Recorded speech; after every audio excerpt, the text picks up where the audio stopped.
Hello students, कैसे आप सब। तो चल रही है जी फाइनल तैयारी नीट की। ठीक है जी। तो आज हम आपके लिए लेके आए हैं एक और मॉक टेस्ट का डिटेल्ड वीडियो सोल्यूशन। बिल्कुल आराम से टेंशन फ्री होके आप अपनी पढ़ाई पे ध्यान दीजिए। ठीक है जी। और ज़रूर ध्यान से देखिए ताकि हम इससे रिलेटेड सारी कॉन्सेप्ट्स आपके साथ डिस्कस करें। तो करें जी शुरू। ठीक है जी, चलिए जी, wish you all the very best. Let's start with our chemistry discussion. And the first question is, DNA and RNA contain 4 bases each. Which of the following bases is not present in RNA? Your favorite biology biomolecules, but chemistry के लिए भी बहुत important है। तो please chemistry में भी जो biomolecules का चैप्टर है एनसीईआरटी, वो जरूर बहुत अच्छे से पढ़ के जाएं। ठीक है जी। तो मेरे ख्याल से आपके लिए बहुत इजी क्वेश्चन है। आपके पास, आप सबको पता है, डीएनए में एटीजीसी बेस पेयर्स होते हैं, पर आरएनए में आपके पास थायामीन की बजाय यूरासिल होता है। हमने पूछा which is not present in RNA. तो आरएनए में क्या प्रेजेंट नहीं है? आरएनए में थायामीन प्रेजेंट नहीं है। ठीक है जी, यूरासिल है उसकी जगह पे, बाकी सारे सेम हैं। चलिए जी आगे, हो गया done.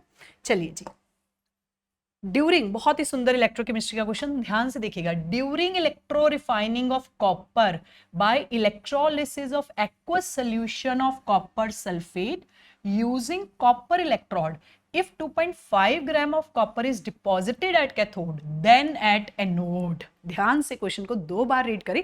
Question is about electrolysis. ठीक है, तो आपको याद है जब आप कॉपर की इलेक्ट्रोलिसिस करते हो, एक बार रिवाइज कर लें। हमने इलेक्ट्रोलिसिस में बेटा जी मेनली 3 केसेस समझे होते हैं। एक आपके पास केस होता है जिसमें आप यूज कर रहे होते हो इनर्ट इलेक्ट्रोड। ठीक है, बट ये केस है अटैकेबल इलेक्ट्रोड। आपने कॉपर ही यूज करा है, कॉपर के ही इलेक्ट्रोड्स लगाए हैं। ठीक है जी। और नीचे आपके पास कॉपर सल्फेट का ही सोल्यूशन है, कॉपर सल्फेट का ही आपने सोल्यूशन लगाया हुआ है। ठीक है जी। तो कॉपर सल्फेट का ही सोल्यूशन है और कॉपर की ही रॉड है। ठीक है जी, एनोड। और दूसरी तरफ कॉपर की ही रॉड है which is cathode. Of course they are connected with a battery. अब आपको पता है जब आप इसमें इलेक्ट्रोलिसिस करते हो, जब आप इसमें इलेक्ट्रोलिसिस करते हो तो आप सबको पता है एनोड पे जब आप अटैकेबल इलेक्ट्रोड यूज करते हो, ध्यान से देखना, अटैकेबल इलेक्ट्रोड यूज करते हो तो रिएक्शन बहुत सिंपल हो जाती है। एनोड पे वही कॉपर ऑक्सीडाइज होगा, एनोड पे वही कॉपर क्या होगा? ऑक्सीडाइज होगा। और कहां गिरेगा? सोल्यूशन में। और सोल्यूशन से वही कॉपर उठ के कहां जाएगा? कैथोड रोड पे। ठीक है जी, दोबारा देखिए सर्कल। कॉपर एनोड से डिसॉल्व हुआ, सोल्यूशन में गिरा, सोल्यूशन से उतने ही कॉपर आयंस चले गए कहां पे? कैथोड पे। ठीक है जी। अच्छा जी, अब हमारे पास इसका मतलब ये हुआ, अब ऑप्शंस पढ़े। Decrease of more than 2.5 gram of mass take place. पहले एक बार क्वेश्चन को वापस देख लें। कहता है कि आपके पास 2.5 ग्राम कॉपर डिपॉजिटेड है कैथोड पे। तो हमें क्या समझ आया? जितना कॉपर डिपॉजिट होगा उतना ही तो एनोड से आएगा ना। एनोड से जितना नीचे गिरेगा उतना जाके कैथोड पे डिपॉजिट हो जाएगा। तो वो पहली ऑप्शन पूछा decrease in more than 2.5। No जी, 450 ml of O2 at STP is liberated. अब मैम इसको कैसे देखें? ग्राम इक्विवेलेंट से इक्वेट कर लें। क्यों बेटा? जब रिएक्शन में सिर्फ कैथोड पे, एनोड पे वही कॉपर ऑक्सीडाइज हो रहा है, कैथोड पे वही कॉपर रिड्यूस हो रहा है, और सोल्यूशन में तो वो कॉपर आयंस के थ्रू चल रहा है। यहाँ कॉपर आयंस की कॉन्सेंट्रेशन चेंज ही नहीं हो रही। O2 जो है, सोल्यूशन में कॉपर आयन की कॉन्सेंट्रेशन चेंज नहीं हो रही, तो O2 तो बन ही नहीं रहा। सीधी रिएक्शन है, एनोड पे कॉपर ऑक्सीडाइज हो रहा है, कैथोड पे वही कॉपर रिड्यूस हो रहा है। Why you are wasting energy in checking this? 2.5 gram of copper is deposited. हर लाइन ध्यान से पढ़ने वाली है। डिपॉजिटेड नहीं, डिसॉल्व। एनोड से वो उठाया है, एनोड पे ऑक्सीडेशन हुई है। अब ऑब्वियसली एक ही आंसर बचा और वो ठीक भी है। A decrease of 2.5 gram of mass take place. Yes, answer is 4 only. Why? Because copper से, एनोड से जितने कॉपर आयन सोल्यूशन में आएंगे उतने ही मास कॉपर के वहां डिपॉजिट होंगे। अब वो ऊपर कह रहा है 2.5 ग्राम आया, तो नीचे 2.5 ग्राम ही एनोड से सोल्यूशन में गया है। Be very careful. बहुत सुंदर सा क्वेश्चन था। ठीक है, आई होप आप सबको क्लियर हो गया। अटैकेबल इलेक्ट्रोड फिर से एक बार रिवाइज कर ले, बहुत ईजी स्टोरी होती है। कैथोड, एनोड पे वही मेटल डिसॉल्व हो रहा है, कैथोड पे जाके वही डिपॉजिट हो रहा है। बाकी सोल्यूशन की कॉन्सेंट्रेशन में, blue colour of copper sulphate में कोई चेंज नहीं है। इलेक्ट्रोलिसिस के प्रोडक्ट्स एक बार जरूर अच्छे से रिवाइज करें फ्रॉम योर एनसीईआरटी। चलें जी आगे। Among the following complexes, the one which shows zero crystal field stabilization energy, CFSE, zero crystal field coordination chapter, one of the most important chapter है। मैं हमेशा आपको वीडियो में बोलती हूँ कि कोऑर्डिनेशन से 2 या इवन 3 क्वेश्चंस आने का भी चांस है, बिकॉज कोऑर्डिनेशन इनऑर्गेनिक केमिस्ट्री का बहुत इंपॉर्टेंट चैप्टर है। तो कोऑर्डिनेशन में कोई भी चीज आप वीक ना करें, बॉन्डिंग है, आइसोमेरिज्म है, नॉमेनक्लेचर है, मेटल कार्बोनाइल्स हैं, अच्छे से ध्यान दें। और ये बहुत सुंदर क्वेश्चन हम CFT का लेके आए, ठीक है। तो आपको याद होना चाहिए अब तक कि zero crystal field stabilisation energy हमें तब मिलती है जब D5, याद रखें ये टिप अगर आपको ना याद हो, zero crystal field stabilisation energy आपको 2 जगह मिलेगी, ठीक है जी। CFSE 0 कब है 0? आप फॉर्मूला से चेक कर सकते हो, but this is a time आप फटाफट से ये टिप्स दिमाग में रखो। 0 फॉर D5 जब वीक फील्ड लाइगेंड है, D5 जब वो वीक फील्ड लाइगेंड है, और दूसरी तरफ D10 में आपको पता है कॉन्फ़िगरेशन में कोई फर्क नहीं पड़ता है, चाहे वो स्ट्रॉन्ग फील्ड लाइगेंड है चाहे वो वीक फील्ड लाइगेंड है। यानी हमें यहाँ पे कैसे कॉन्फ़िगरेशन ढूंढनी है जो D5 रहे, जिसमें 5 अनपेयर्ड इलेक्ट्रॉन्स आपके पास है, ठीक है। D5 कॉन्सेंट्रेशन है और वीक फील्ड है। अब चले जरा ऑप्शंस पे। अब ऑप्शन में वीक फील्ड लाइगेंड तो सब में लगा हुआ है, water is a weak field ligand. हमें चेक करना है कहाँ Fe, कहाँ पे आपके पास +5 D5 कॉन्फ़िगरेशन बनने वाली है, ठीक है जी। तो अगर आप ध्यान से देख रहे हो तो D5 configuration let's check for manganese. First complex में मैग्नीज इज +3। अब अगर मैग्नीज +3 है तो आप क्या लिखेंगे? आर्गन 18 है, 4s2 था, 3d5 था आपके पास। अभी आपके पास ही आपके पास है 3d4, दिस इज तो 3d4, ठीक है जी।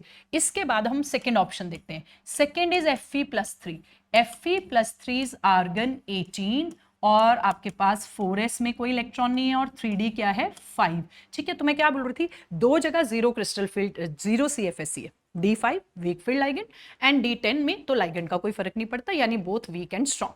तो D5 जैसे ही मुझे मिला तो मैंने देख लिया कि इस क्वेश्चन में मेरा आंसर होने वाला है सेकेंड ऑप्शन, ठीक है। अगर आप CFSE के फॉर्मूला से चेक करना चाहते हो बिल्कुल चेक कर सकते हो, बट अगर हम सीधा हमें क्वेश्चन में ऑप्शंस मिल रही है तो हमें अपना टाइम वेस्ट करने की इस वक्त बिल्कुल जरूरत नहीं है।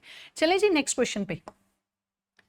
In the above reaction, if total pressure at which equilibrium is established is increased without changing the temperature, ठीक है जी। आपने प्रेशर को बढ़ाया है, 2 बातें हैं, but without changing the temperature, then K equilibrium constant की बात है। एक केमिकल और आयनिक इक्विलिब्रियम में से बहुत सिंपल क्वेश्चंस आ रहे हैं आजकल, तो अगर आप अपने सिंपल क्वेश्चंस की प्रैक्टिस अच्छी रखेंगे तो भी chemical equilibrium and ionic equilibrium के क्वेश्चन आपके वहां से अटेम्प्ट होंगे। So very simple question, Kc। I hope हम सबको याद है कि Kc is dependent on temperature, ठीक है ना। याद हो तो Kc Kp are independent of, याद रखें, are independent of pressure, volume, concentration change,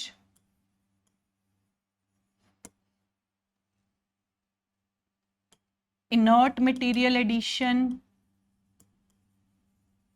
कुछ टिप्स जो लास्ट मोमेंट पे आपके काम आएंगे, एंड कैटालिस्ट एडिशन, ठीक है जी। सीधी सीधी बात याद रखें, Kc Kp कब चेंज नहीं होता? कॉन्सेंट्रेशन चेंज करें, प्रेशर चेंज करें, वॉल्यूम चेंज करें, आप कोई इनर्ट गैस डाल रहे हैं, आप कैटलिस्ट डाल रहे हैं, रिएक्शन फॉरवर्ड बैकवर्ड जा सकती है। हम बात करें Kc की, इन सबसे Kc चेंज नहीं होता। तो बार बार ना इसी बात पे क्वेश्चन पूछा जाता है, आपने प्रेशर डबल कर दिया, आपने वॉल्यूम हाफ कर दिया, आपने कॉन्सेंट्रेशन चेंज कर दी, यू एडेड अ कैटलिस्ट, ठीक है, you added 10 moles of helium gas, ठीक है। बट याद रखें इन सबसे Kc Kp चेंज नहीं होगा, लेकिन यस टेम्परेचर चेंज करने से Kc पक्का चेंज होगा। Temperature is one of the very important factor, temperature change करने से Kc पक्का चेंज होगा, ठीक है जी। और एक और टिप अपने लिए जरूर लेके जाना, ठीक है। अगर डेल्टा H पॉजिटिव है, आप सबको याद है पर लास्ट मोमेंट पे प्लीज रिवाइज कर लो, डेल्टा H पॉजिटिव यानी एंडोथर्मिक रिएक्शन में Kc Kp increases with increase in temperature. छोटी सी बात है पर बच्चे ने इसमें गलतियां कर जाते हैं, तो प्लीज लास्ट मोमेंट पे इसको याद कर लो। Kc Kp टेम्परेचर बढ़ाने से बढ़ेंगे कब? जब वो रिएक्शन एंडोथर्मिक है, डेल्टा H पॉजिटिव है। अगर डेल्टा H नेगेटिव है, तो Kc Kp decreases with increase in temperature, ठीक है। ये छोटी छोटी बातें हैं पर नीट के लिए इंपॉर्टेंट है बेटा जी। तो मैं आपको बता रही थी। फिलहाल क्वेश्चन पे वापस चले। क्वेश्चन हमें कह रहा था कि हमने केसीकेपी को, हमने टोटल प्रेशर को बढ़ाया पर टेम्परेचर चेंज नहीं करा है। तो हमें समझ आ गया, इसका मतलब केसीकेपी विल रिमेन सेम। ठीक है, इक्विलिब्रियम कांस्टेंट पे कोई फर्क नहीं पड़ेगा। ये छोटी छोटी बातें केसीकेपी की इजी चीजें जरूर करके जाए। ठीक है जी, डन है। चले आगे। Logic, which of the following is more basic than aniline. देखो मॉक टेस्ट है, रीनीट होने वाला है, सबको पता है हर चैप्टर, हर क्वेश्चन के साथ चैप्टर चेंज हो जाएगा, आपको एकदम से दूसरे चैप्टर पे जंप करना पड़ेगा। बट पेशेंस से काम करें, आराम से काम एंड कूल होके काम करें, अपने आप पे फेथ रखें, आपको सब आता है। कोई भी चैप्टर आ रहा है, इट्स ओके यार, अगले चैप्टर पे चलते हैं। ठीक है जी। अब बड़ा इंपॉर्टेंट है, many times acidic basic character पे क्वेश्चन पूछा गया। क्वेश्चन बहुत सुंदर है, more basic than aniline, more basic than aniline. तो सबसे पहले मैं याद कर लूं, ये एनिलीन है। हाँ जी बिल्कुल है। और हमें पता है ये बहुत ज्यादा बेसिक तो नहीं है। क्यों नहीं है? क्योंकि लोन पेयर कॉन्जुगेशन में है। चलो जी ऑप्शन ट्राई करते हैं। पहली ऑप्शन है जी डाइफिनाइल अमीन। अब डाइफिनाइल अमीन अगर आप बना रहे हो, इसका मतलब आपने दो बेंजीन लगा दी। अब अगर आपने दो बेंजीन नहीं लगा दी है, फिर तो कॉन्जुगेशन और ज्यादा हो गई है। और अगर कॉन्जुगेशन और ज्यादा हो गई है बच्चे, फिर तो बेसिक करेक्टर, क्योंकि इधर से भी कॉन्जुगेशन इधर से भी, तो ये तो बेसिक करेक्टर कम है। हम पूछ रहे हैं मोर बेसिक। अगली ऑप्शन ट्राई करते हैं, ट्राइफिनाइलमीन। ट्राइफिनाइलमीन में हम दो बेंजीन रिंग लगा देंगे, लगा देते हैं जी। अब अगर आपने दो बेंजीन रिंग लगा दी है, सॉरी तीन बेंजीन रिंग लगा दी है आपने, ठीक है, फिर तो और ज्यादा बेसिक करेक्टर रिड्यूस हो जाएगा, क्योंकि इतनी कॉन्जुगेशन चल पड़ेगी। तीसरी ऑप्शन पैरानाइट्रोएनालीन। पैरानाइट्रोएनालीन, अब पैरा पे नाइट्रो लगा रहे हैं, कॉन्जुगेशन में तो थे ही एनिलीन, ऊपर से नाइट्रो। याद रखें नाइट्रो का माइनस आई है, माइनस आर है, जिसकी वजह से कॉन्जुगेशन में वो और ज्यादा चला गया। और एक सिंपल सा कॉन्सेप्ट, जब आप इलेक्ट्रॉन रिलीजिंग ग्रुप्स लगाएंगे तो बेसिक करेक्टर बढ़ेगा। इलेक्ट्रॉन रिलीजिंग ग्रुप्स लगाएंगे, ये टिप मैं आपको भी अलग से लिख के देती हूँ, तो बेसिक करेक्टर बढ़ेगा। पर यहां तो हम इलेक्ट्रॉन विड्रॉइंग पे चले जा रहे हैं। और अगली ऑप्शन है जी benzylamine. Don't forget simple common names at this stage. मुझे बेंजाइलमीन ही याद नहीं आ रहा, how I will write the formula and how I will discuss the basic. तो बेंजाइल, बेंजाइल की पहचान मैंने आपको बहुत बार बताई है, कार्बन के ऊपर, बेंजीन के ऊपर CH2 और उसके साथ आपने ये ग्रुप लगा दिया, this is benzyl amine. Benzyl is benzene CH2, benzyl NH2 लगा दिया, बेंजाइल अमीन। और आप सबको क्लियरली दिख रहा है लोन पेयर कॉन्जुगेशन में नहीं गया है, लोन पेयर कॉन्जुगेशन में नहीं गया है इसमें।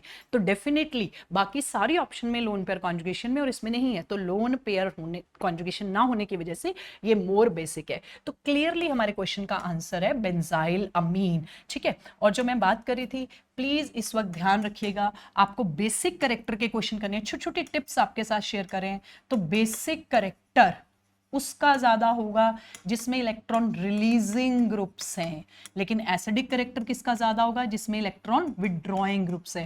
कार्बोक्सिलिक एसिड का बेसिक करेक्टर, ठीक है, और कार्बोक्सिलिक एसिड का एसिडिक करेक्टर, सॉरी, और अमीन्स का बेसिक करेक्टर। यूजुअली क्वेश्चंस आते हैं, पिछले साल दोनों का एक क्वेश्चन आया, basic character also and acidic character also. तो सिंपल से टिप्स हैं, आपके दोनों क्वेश्चन ठीक होने वाले हैं। ठीक है जी, चलिए जी आगे बढ़े। चलिए जी, another new chapter, ionic equilibrium and a very important concept. Concept पता क्या है? Solubility in common ion, solubility common ion effect के साथ। ठीक है जी, कॉमन आयन इफेक्ट। ठीक है जी, तो है तो उसका एक न्यूमेरिकल, बहुत ही सिंपल न्यूमेरिकल है। सॉल्युबिलिटी ऑफ AgCl, KSP हमने गिवन है 0.1 मोलर NaCl में। ठीक है, तो हमने देखना है कितनी सॉल्युबिलिटी आएगी। ठीक है, बहुत ही एक्सपेक्टेड क्वेश्चंस नीट के इस वक्त हम आपके साथ डिस्कस करें। और ये जो सॉल्युबिलिटी है कॉमन आयन की, पहले हम इसको कॉन्सेप्ट को समझाते हैं और इसको numerically, and very important concept for NEET. तो देखिए कॉन्सेप्ट क्या कहता है। कॉन्सेप्ट कहता है आपके पास AgCl का स्पैरिंगली सॉल्युबल सॉल्ट था और हमने उसका सैचुरेटेड सोल्यूशन बना दिया। अब अगर आपने सैचुरेटेड सोल्यूशन बना दिया है और उस सोल्यूशन में आपको KSP गिवन है, आपने उसमें NaCl डाल दिया। सिचुएशन है कि AgCl अब पानी में नहीं है, वो NaCl के सोल्यूशन में है। ठीक है जी, आपने इसमें NaCl डाल दिया। आई होप सबको दिख रहा है ली शैटले प्रिंसिपल। आपने क्या किया? आपने इसको कॉमन आयंस दे दिए और कॉमन आयन इफेक्ट से, कॉमन आयन इफेक्ट से सिंपल ली शैटले प्रिंसिपल सोचिए क्या होगा, कॉमन आयन इफेक्ट आपने दिया, कॉमन आयन इफेक्ट से क्या हुआ, रिएक्शन कहां चल पड़ी, बैकवर्ड। तो यहां क्या फर्क पड़ा, बैकवर्ड चली पड़ी, AgCl की तरफ चल पड़ी, सॉल्युबिलिटी कम हो गई। तो पहले हम अपना कॉन्सेप्ट क्लियर कर लें, सॉल्युबिलिटी जो है वो आपकी सॉल्युबिलिटी कॉमन आयन इफेक्ट से कम हो जाती है, तो of course opposite ion effect से क्या होगा, इक्विलिब्रियम राइट साइड चल पड़ेगा, बढ़ जाएगी। तो सबसे पहले तो ये टिप आपके बहुत काम आने वाली है, फिर से solubility of course sparingly soluble salts के लिए in decreases with common ion effect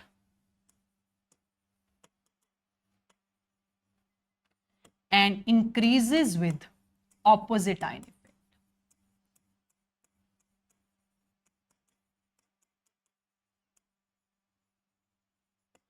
बहुत अच्छी एनसीईआरटी की टिप, आपको हिंट दे देती हूँ तो शायद आपको याद आ जाएगा लास्ट मोमेंट पे।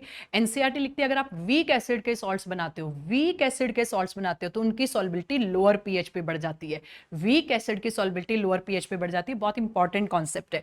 तो solubility of salts of weak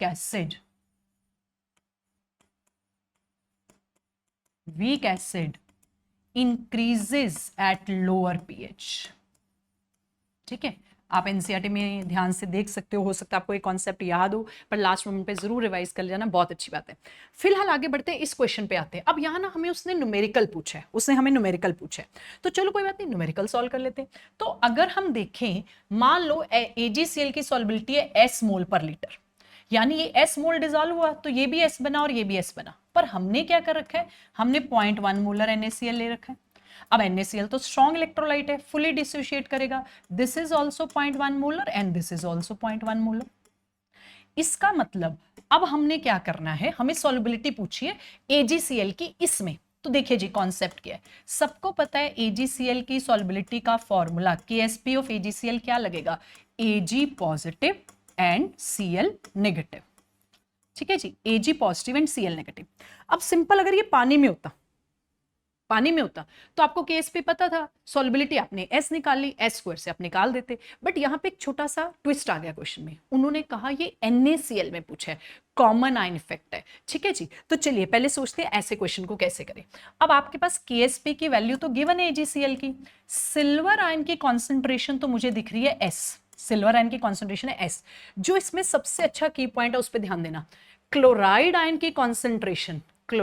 की कॉन्सेंट्रेशन क्या है मैम, S भी है, 0.1 मोलर भी है, तो टोटल क्या हुई S प्लस 0.1 मोलर। तो बात को समझे न्यूमेरिकली कैसे पकड़ा, जब आप एक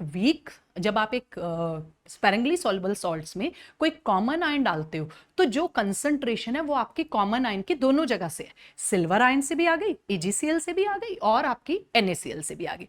ठीक है जी, लेकिन एक और फैक्ट है, AgCl तो पहले ही स्पैरिंगली सॉल्युबल सॉल्ट था, बेचारा बहुत ही कम सॉल्युबल था, ऊपर से तुम उसमें डाल रहे हो क्लोराइड आयन तो और सॉल्युबिलिटी कम हो जाएगी। यानी कि अगर हम कहें कि क्लोराइड आयन की सॉल्युबिलिटी, वैसे तो क्लोराइड आयन की कॉन्सेंट्रेशन मुझे डालनी है S और साथ में 0.1, बट जरूर याद रखें इतना स्पैरिंगली सॉल्युबल सॉल्ट है तो S की वैल्यू 0.1 के कंपैरिजन में बहुत कम है। ठीक है जी, बहुत ही कम है। ऐसे केस में आप कॉमन आयन की कॉन्सेंट्रेशन जो है वो सॉल्ट से ना लेके, मतलब स्पैरिंगली सॉल्युबल सॉल्ट से ना लेके कॉमन आयन वाले से लेंगे। एक सिंगल लाइन में टिप बताऊं आपको, जब भी आप वीक में स्ट्रॉन्ग चीज डाल रहे हो, कॉमन आयन इफेक्ट दे रहे हो, कॉमन आयन की कॉन्सेंट्रेशन वीक से लेनी है कि स्ट्रॉन्ग से लेनी है, कॉमन आयन की कॉन्सेंट्रेशन वीक से लेनी है कि स्ट्रॉन्ग से लेनी है, तो स्ट्रॉन्ग से लेनी है, क्योंकि स्ट्रॉन्ग की प्रेजेंस में वीक पहले ही बहुत कम आयनाइज था, अब और कम आयनाइज हो गया। तो सिंपल सी बात है, क्लोराइड आयन आपको AgCl से भी मिल रहे थे, NaCl से भी मिल रहे थे, पर आपने किसकी कॉन्सेंट्रेशन लेनी है, NaCl से, क्योंकि उससे वो ज्यादा मिल रहे हैं। तो बस जी 10⁻⁻10 वाज दिस, ये सॉल्युबिलिटी आपने निकालनी है और इसको आपने सिर्फ क्या ले लेना है 0.1, तो डायरेक्ट आपके पास सॉल्युबिलिटी का आंसर आ गया। कैलकुलेशन इज वेरी आसान, तो इट इज 10⁻⁹। ठीक है जी, वेरी सिंपल कॉन्सेप्ट, बस आप इसका कॉन्सेप्ट समझाने में हमें टाइम लगा, अदरवाइज आपने एक सिंपल बात दिमाग में रखनी है, जब भी कोई ऐसा क्वेश्चन है कि ये स्पैरिंगली सॉल्युबल सॉल्ट की सॉल्युबिलिटी आप इसमें पूछ रहे हो, आप उसके KSP का एक्सप्रेशन लिखें, उसमें जो कॉमन आयन की कॉन्सेंट्रेशन है वो वीक से ना डालें, स्पैरिंगली सॉल्युबल सॉल्ट से ना डालें, सिर्फ आप उससे स्ट्रॉन्ग से डालें। ठीक है जी, जो स्ट्रॉन्ग इलेक्ट्रोलाइट आपने डाला है उससे डालें और क्वेश्चन खत्म करें।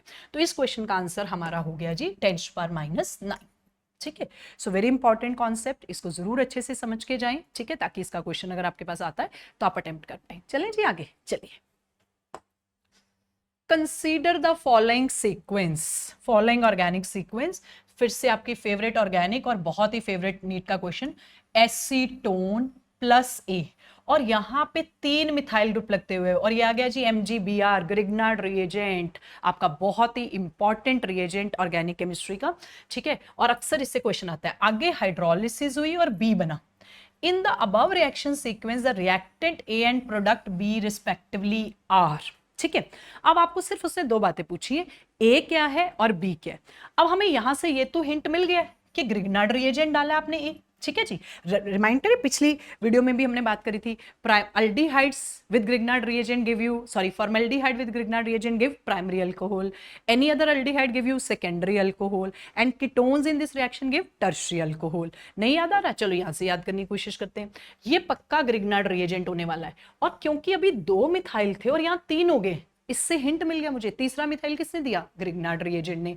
और क्योंकि एसीटोन इज अ कीटोन और आप ग्रिग्नार्ड रिएजेंट डाल रहे हो, तो बी पक्का क्या होने वाला है, टर्शियरी अल्कोहल। अब मैं आपको रिएक्शन पूरी लिख के दिखाऊं, तो ये एसीटोन है, इसको प्रोपेनोन भी कहते हैं, इसको डाइमिथाइल कीटोन भी कहते हैं। जितनी चीजें आप लास्ट मोमेंट पे सुन सकते हो वो सुन लो, पर बिल्कुल काम होगी।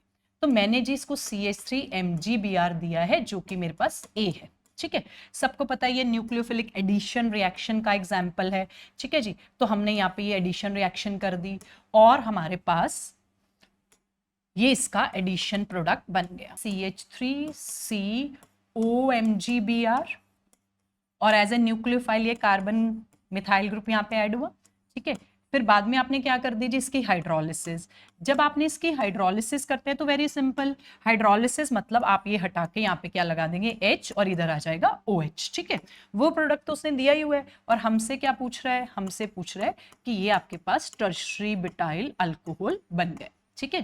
दिस इज आर बी, ठीक है। क्वेश्चन में हमसे पूछा था ए, तो हमने डिसर्व किया ए ग्रिग्नार्ड रिएजेंट है, मिथाइल मैग्नीशियम ब्रोमाइड, और जो बी आपके पास बना है that is a tertiary alcohol, ठीक है जी।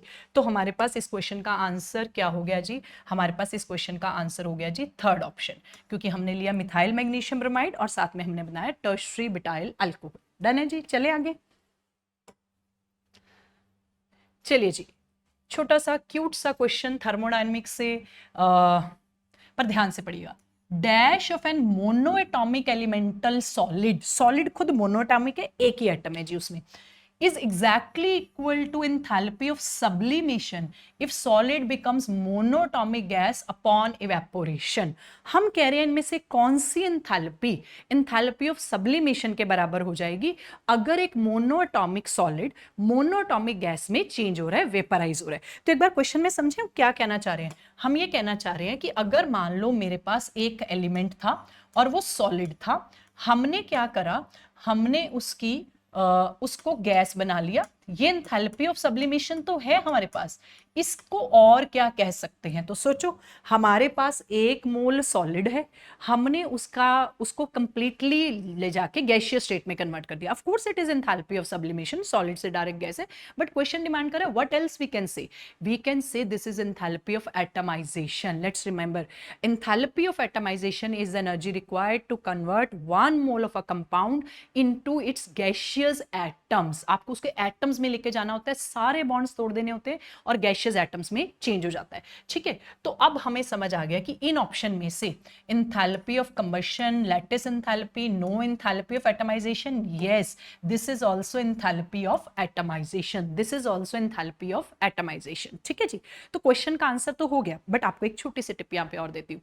ये पता क्वेश्चन क्या कह रहा था, जैसे अगर हमने लिखा होता है सोडियम सॉलिड से हम बना रहे हैं सोडियम गैस, तो आपकी बात बिल्कुल ठीक हो गई, ये एंथैल्पी ऑफ सब्लिमेशन भी है और ये एंथैल्पी ऑफ एटमाइजेशन भी है, ठीक है जी। A for atomisation.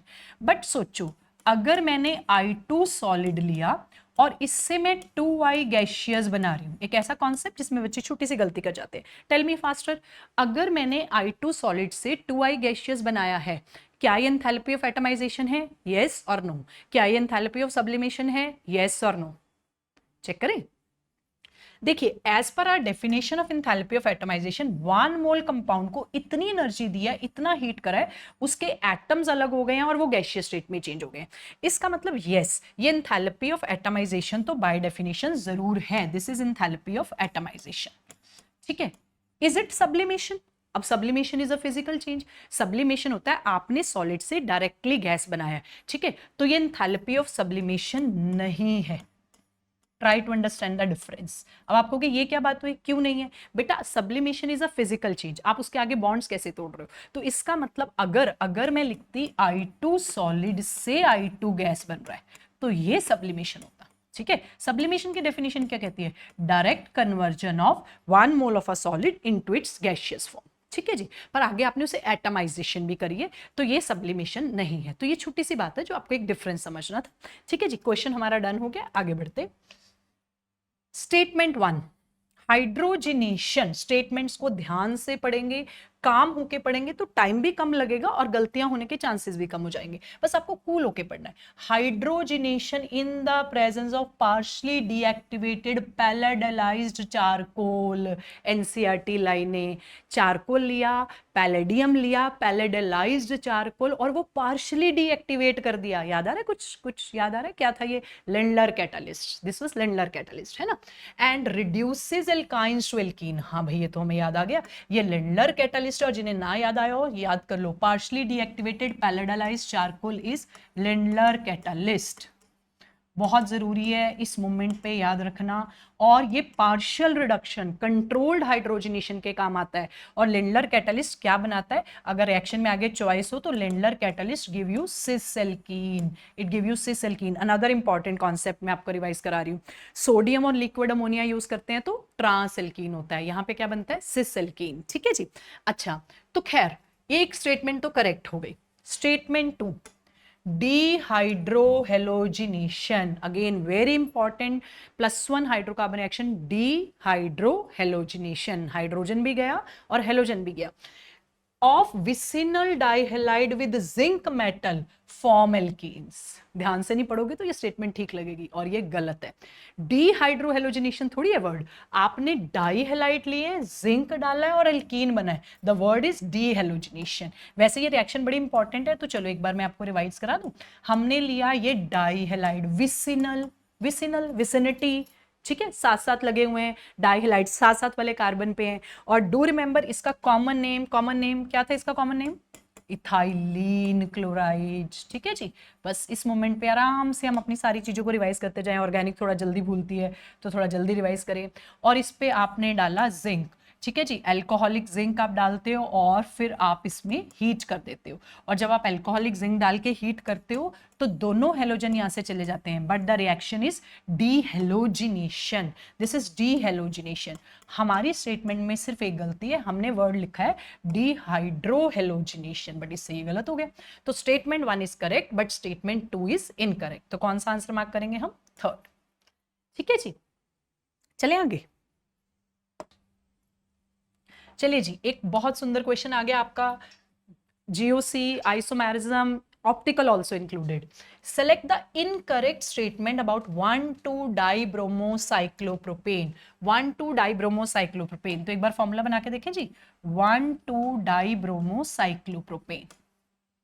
ठीक है जी, सिस एंड ट्रांस, सबसे पहले चेक कर ले, रिवाइज कर ले। यस, साइक्लोएल्केन्स में भी रिस्ट्रिक्टेड रोटेशन होती है, आई टोल्ड यू।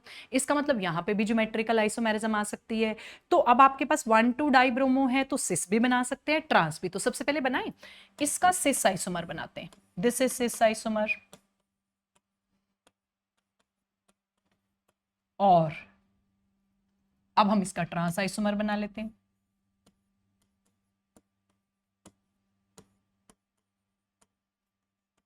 ठीक है जी, cis and trans isomers are a pair of diastereomers. Yes, please do remember, geometrical isomers are a pair of diastereomers. Geometrical isomers are also called a pair of diastereomers. वैसे diastereomer word आप optical के साथ सीखते हो, but geometrical isomers are also a pair of diastereomers. तो ये statement तो बिल्कुल करेक्ट है।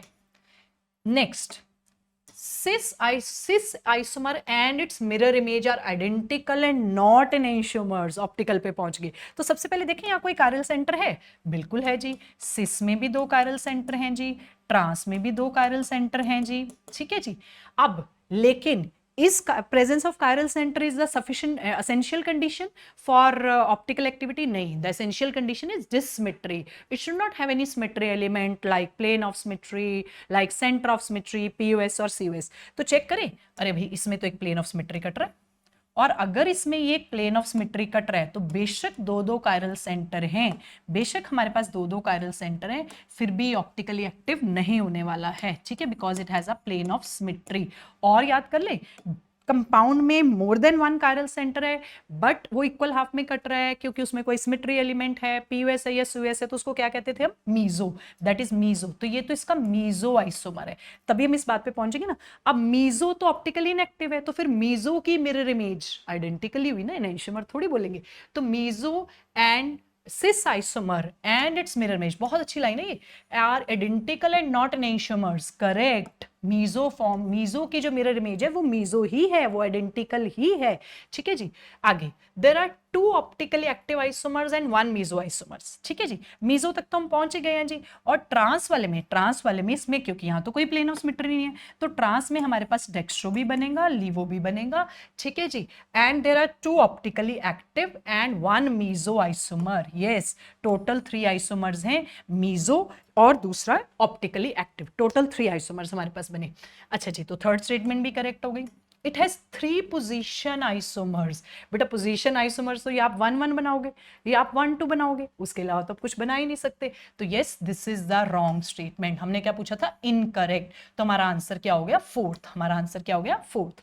डन जी, बहुत अच्छा क्वेश्चन था, बहुत सारी ऑप्टिकल की बातें इसमें कवर हुई हैं, तो बहुत ध्यान से ये क्वेश्चन को दोबारा करके देखिएगा, ठीक है जी। चलें आगे। Which of the following given element has maximum number of unpaired electrons? Maximum number of unpaired electrons. Simple breather question, but ठीक है, हमें करने हैं। और अगर हमें एटॉमिक नंबर्स याद है तो हम बड़ी फटाफट से काम कर सकते हैं। हमारे पास है जी फास्फोरस, सबको याद होगा 3 अनपेयर्ड इलेक्ट्रॉन है, ठीक है जी। अनपेयर्ड इलेक्ट्रॉन्स को अगर मैं लिख रही हूं तो 3। क्रोमियम, क्रोमियम को ध्यान से हैंडल करिएगा। Chromium is argon 18, 4s1, you remember exceptional configuration 3d5। कितने हो गए जी अनपेयर्ड इलेक्ट्रॉन? 6 अनपेयर्ड इलेक्ट्रॉन 6 है। मैग्नीज चेक कर लें, argon 18, 4s2, 3d5। Unpaired electrons कितने हुए? 5। बहुत क्लोज ऑप्शन थी पर मैग्नीज में 5 है। और सिलिकॉन में तो वैसे ही आपके पास 2 अनपेयर्ड इलेक्ट्रॉन्स आने हैं, ठीक है जी। तो हम तो क्रोमियम और मैग्नीज के साथ हमें आंसर मिल चुका है, आंसर इज क्रोमियम। और एक और टिप यहाँ दूंगी, स्पेशली ट्रांजिशन एलिमेंट्स स्कैंडियम से लेके जिंक तक 21 to 30 प्लीज एक बार हाथ से लिख के जरूर देख लें, और उनकी शॉर्टकट कॉन्फ़िगरेशन, उनके आयंस की कॉन्फ़िगरेशन, क्योंकि ये जितनी टिप्स पे होगी ना बेटा, उतने आपके D&F और कोऑर्डिनेशन के क्वेश्चन अटेम्प्ट करने आपके लिए इजी हो जाएंगे, ठीक है जी। और ये बिल्कुल टिप्स पे होगी तो उतना टाइम सेव होगा। Magnetic moment, I told you, बहुत इंपॉर्टेंट है, root of n into n+2 where n is unpaired electrons. Unpaired electrons पता है, आप फटाफट से मैग्नेटिक मोमेंट निकाल सकते हो, ठीक है जी। मैग्नेटिक प्रॉपर्टीज हैं, पैरामैग्नेटिक है, डायमैग्नेटिक है, बट उसके लिए क्या बोला मैंने? एलिमेंट्स 21 to 30 स्पेशली, और उनके आयंस की कॉन्फ़िगरेशन आप बिल्कुल टिप्स पे रखिए, लास्ट मोमेंट पे एक बार लिख के रिवाइज कर लीजिए, ठीक है जी। चलते हैं आगे। Match the elements given in column 1 with their reagents in the qualitative analysis used in column 2। column matching, matrix matching questions आ गया जी। और ये टॉपिक हमने जो लिया है दैट इज प्योरिफिकेशन। प्योरिफिकेशन की डबल इंपॉर्टेंस हो गई है, मैं पहले से आपको बताती रहती हूँ। Qualitative analysis, it was a part of your organic chemistry, some basic principle and techniques, NCERT का चैप्टर जिसको आप कॉमनली जीओसी कहते हो। और एडिशनली यही क्वांटिटेटिव एनालिसिस, क्वालिटेटिव एनालिसिस, ये सारा आपका प्रैक्टिकल का पार्ट भी हो गया है, तो इसके क्वेश्चंस आने के चांसेस डबल हो चुके हैं। तो प्लीज नाइट्रोजन का टेस्ट, सल्फर का टेस्ट, फास्फोरस का, ठीक है, हेलोजेंस का टेस्ट, रिपीटेडली इन पे क्वेश्चंस हम डाल रहे हैं और आप जरूर करके जाएं, ठीक है जी। कॉम्प्लेक्सेस और उनके फॉर्मूलाज तो देखते हैं हमें कितना याद है। इधर है जी nitrogen, nitrogen and sulphur both phosphorus and sulphur. ठीक है जी, तो हम पहले अपने माइंड में फटाफट देखें। Nitrogen yes Prussian blue colour देता है जी लेसिजेनिक टेस्ट में, और अगर नाइट्रोजन सल्फर दोनों होते हैं तो वो ब्लड रेड कलर आता है। फास्फोरस के साथ फॉस्फो अमोनियम मॉलिबिडेट येलो कलर आता है। और सल्फर के बहुत सारे टेस्ट हैं, प्रेजेंट क्वेश्चन में हम वो sodium nitroprusside purple violet colouration की बात कर रहे हैं। ये सारे टेस्ट बहुत शॉर्टली आपकी एनसीईआरटी +1 में मेंशन्ड है जीओसी के चैप्टर में। एक बार ये फॉर्मूलाज को फटाफट से रिवाइज कर लें। ठीक है, फिलहाल क्वेश्चन और भी अच्छा है क्योंकि कॉलम 2 में हमने उनके रिएजेंट्स पूछे, FeCl3, अमोनियम मॉलिबिडेट और फेरस सल्फेट और ये। ठीक है, तो कैसे क्वेश्चन को हम फटाफट से टैकल कर सकते हैं। अमोनियम मॉलिबिडेट अगर मेरे दिमाग में है कि यार ये तो फास्फोरस के साथ ही मैच हो सकता है, तो चलो जी इसको तो फटाफट से हम फास्फोरस के साथ मैच कर देते हैं। ठीक है, सल्फर, सल्फर का जो मुझे टेस्ट समझ आ रहा है वो मेरे को समझ आ रहा है ये सोडियम नाइट्रोप्रोसाइड। अगर आपको ना याद रहा हो तो जरूर याद रख लेना, दिस इज सोडियम नाइट्रोप्रोसाइड। और ये सोडियम नाइट्रोप्रोसाइड आगे देता है वॉयलेट कलरेशन, आगे इसमें वॉयलेट कलरेशन आती है, ये जरूर आप याद कर लीजिएगा। ठीक है जी, सोडियम नाइट्रोप्रोसाइड यहाँ वॉयलेट कलरेशन देता है। अब हमारे पास बची दो चीजें, nitrogen and nitrogen sulphur both, और रिएजेंट भी दो ही बचे हैं, FeCl3 एंड FeSO4। तो एक छोटी सी बात आपके साथ डिस्कस करूं, आप एनसीईआरटी ध्यान से पढ़ोगे ना, तो वो कहता है कि जब आप लेसिजेनिक टेस्ट करते हो फॉर नाइट्रोजन तो आप Fe+2 आयंस डालते हो, माने फेरस सल्फेट डाल सकते हो आप। ठीक है, हाँ आगे रिएक्शन में वो ऑक्सीडाइज होकर Fe+3 बना देते हैं। ठीक है, यानी हम स्टार्ट Fe+2 से करते हैं, आगे वो Fe+3 बना देते हैं रिएक्शन में, और फिर उसके साथ प्रुशियन ब्लू कलर आ जाता है। अगर नाइट्रोजन सल्फर दोनों हैं तो जो फेरिक आयन ऑलरेडी बन गए थे, तो वो फेरिक आयन में नाइट्रोजन और सल्फर के साथ मिलके यानी CNS का जो कॉम्प्लेक्स है ब्लड रेड कलरेशन आ जाता है। यानी एक छोटी सी बात है, क्योंकि हमने मैट्रिक्स मैच करना है और बेस्ट आंसर बनाना है, तो हमने क्या सोचा कि नाइट्रोजन सिर्फ है तो हम स्टार्ट करेंगे फेरस सल्फेट से, क्योंकि वहां से उसके बाद वो प्रुशियन ब्लू कलर पे आ जाएगा।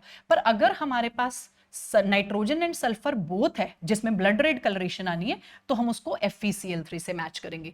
तो ए को हमने मैच किया है जी 3 से, ठीक है जी, और ए को 3 से मैच किया है, बी को हमने किससे मैच कर दिया 1 से, सी को किससे मैच कर दिया जी हमने, सी को मैच कर दिया हमने 2 से, और डी को हमने 4 से मैच किया, और ये हमें सिर्फ दिख रहा है ऑप्शन नंबर 2 में। तो हमारा आंसर हो गया option number 2।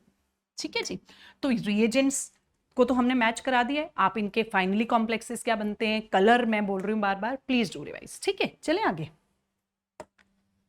Species having pyramidal shape, chemical bonding हमेशा से इंपॉर्टेंट रही है। ठीक है जी, hybridisation, geometry, shape, I hope आपको बहुत अच्छे से याद है। ठीक है, क्योंकि पी ब्लॉक के चैप्टर में भी काम आते हैं, और इनफैक्ट केमिकल बॉन्डिंग से हाइब्रिडाइजेशन, ज्योमेट्री, शेप के बहुत सारे क्वेश्चन आते हैं। पिरामिडल शेप पूछी है तो जल्दी से चेक कर ले जी, SO3 अगर आपको याद आ रहा हो तो sp2 हाइब्रिडाइजेशन है, X से भी आप निकाल सकते हो, और इसकी तो शेप हो जाती है जी प्लेनर, ट्राइगनल प्लेनर। BRF3 को अगर आपको याद आ रहा हो तो BRF3 आपके पास, BRF3 का आप X निकाल के चेक कर सकते हैं, तो BRF3 में आपके पास बनेगा जी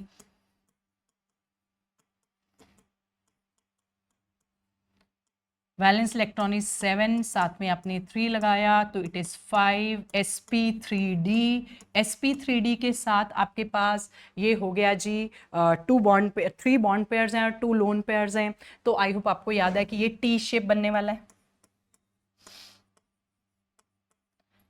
NO3 नेगेटिव, डायरेक्टली आप X निकालेंगे तो ये भी sp2 होने वाला है और ये भी प्लेनर होने वाला है। अब चलते हैं जी लास्ट ऑप्शन, ऑफ कोर्स वो आंसर होने वाला है OSF2। तो सल्फर के लिए आपने लगाया जी हाफ, सल्फर के वैलेंस इलेक्ट्रॉन्स कितने लेने हैं जी 6, 2 मोनोवेलेंट इसको सप्लाई कर रहे हैं, ठीक है जी, सराउंड कर रहे हैं, तो X आया 4, दिस इज sp3। पर इसमें आपके पास 3 सराउंडिंग एटम है, मतलब bond pairs are 3 and lone pair is 1।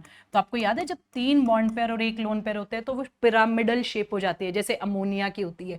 तो this shape will be pyramidal, which is asked in the question, this is pyramidal shape. ठीक है जी, ये पिरामिडल शेप आपके पास बन गई है इसकी। चलिए जी आगे, तो आंसर की इसकी हो गई 4। How many of the following react with benzene sulfonyl chloride? Benzene sulfonyl chloride amines में very important reagent, नाम याद आ रहा है, benzene sulfonyl chloride is called Hinsberg reagent. It is called Hinsberg reagent. और एक बार फटाफट से रिवाइज कर लें, हिंसबर्ग रिएजेंट के साथ प्राइमरी अमीन्स रिएक्ट करते हैं, सेकेंडरी अमीन्स रिएक्ट करते हैं because they have hydrogen, tertiary react नहीं करता।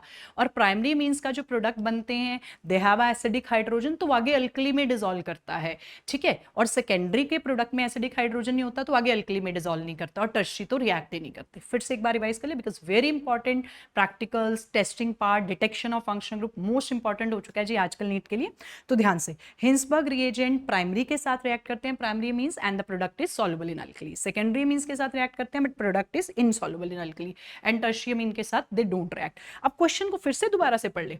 क्वेश्चन है how many of the following react with benzene sulphonyl chloride. इसका मतलब हम ये नहीं पूछ रहे आगे अल्कली की बात, यानी हमें प्राइमरी अमीन भी ढूंढना है, हमें सेकेंडरी अमीन भी ढूंढना है। अब नाम दिए जी टर्शरी ब्यूटाइलमीन, आइसोप्रोपाइलमीन, डाईइथाइलमीन, ट्राईमिथाइलमीन, एन प्रोपाइलमीन।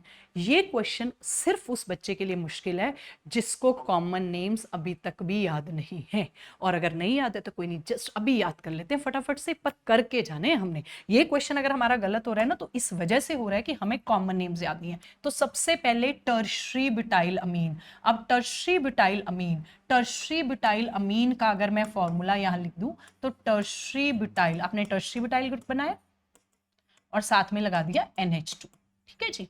आइसोप्रोपाइल अमीन, अब आइसोप्रोपाइल अमीन में आपने क्या करा, आपने आइसोप्रोपाइल ग्रुप लगा दिया।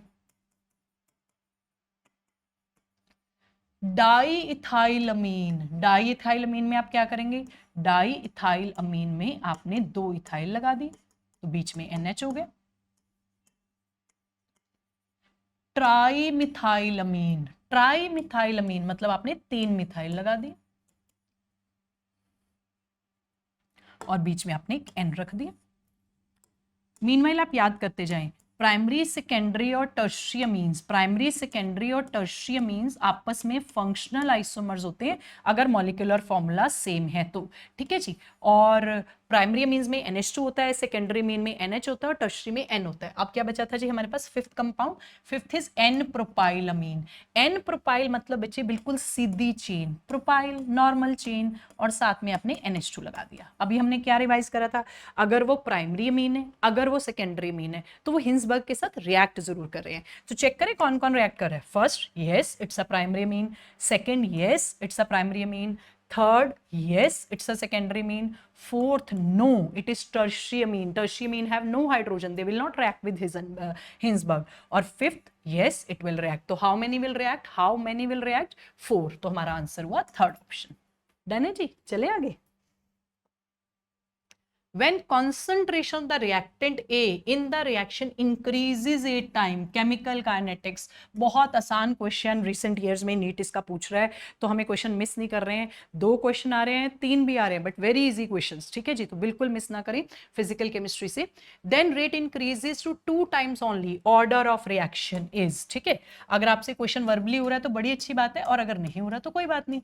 आपको सिर्फ एक काम करना है, आपको 2 रेट इक्वेशंस बनानी है, ठीक है। रेट 2 में कॉन्सेंट्रेशन A2 ले ली और रेट 1 में हमने A1 ले ली, और यहाँ पे N, और बता दें हम N यहाँ पे ऑर्डर ऑफ रिएक्शन है।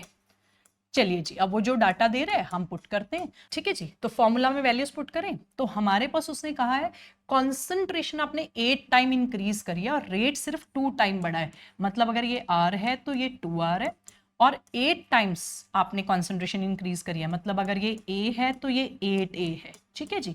अब आपको दिख रहा होगा कि R के साथ R कैंसिल हो गया है, ठीक है जी, और A के साथ A कैंसिल हो गया है, and very simple maths, 2 is equal to 8 raise to power N, and when you solve it, ठीक है जी, डायरेक्ट आपके पास क्या आंसर आ गया, दैट इज 1/3, ठीक है जी। तो 1/3 आपके पास आंसर आ गया, क्वेश्चन हो गया डन, सिंपल मैथ्स। चले आगे।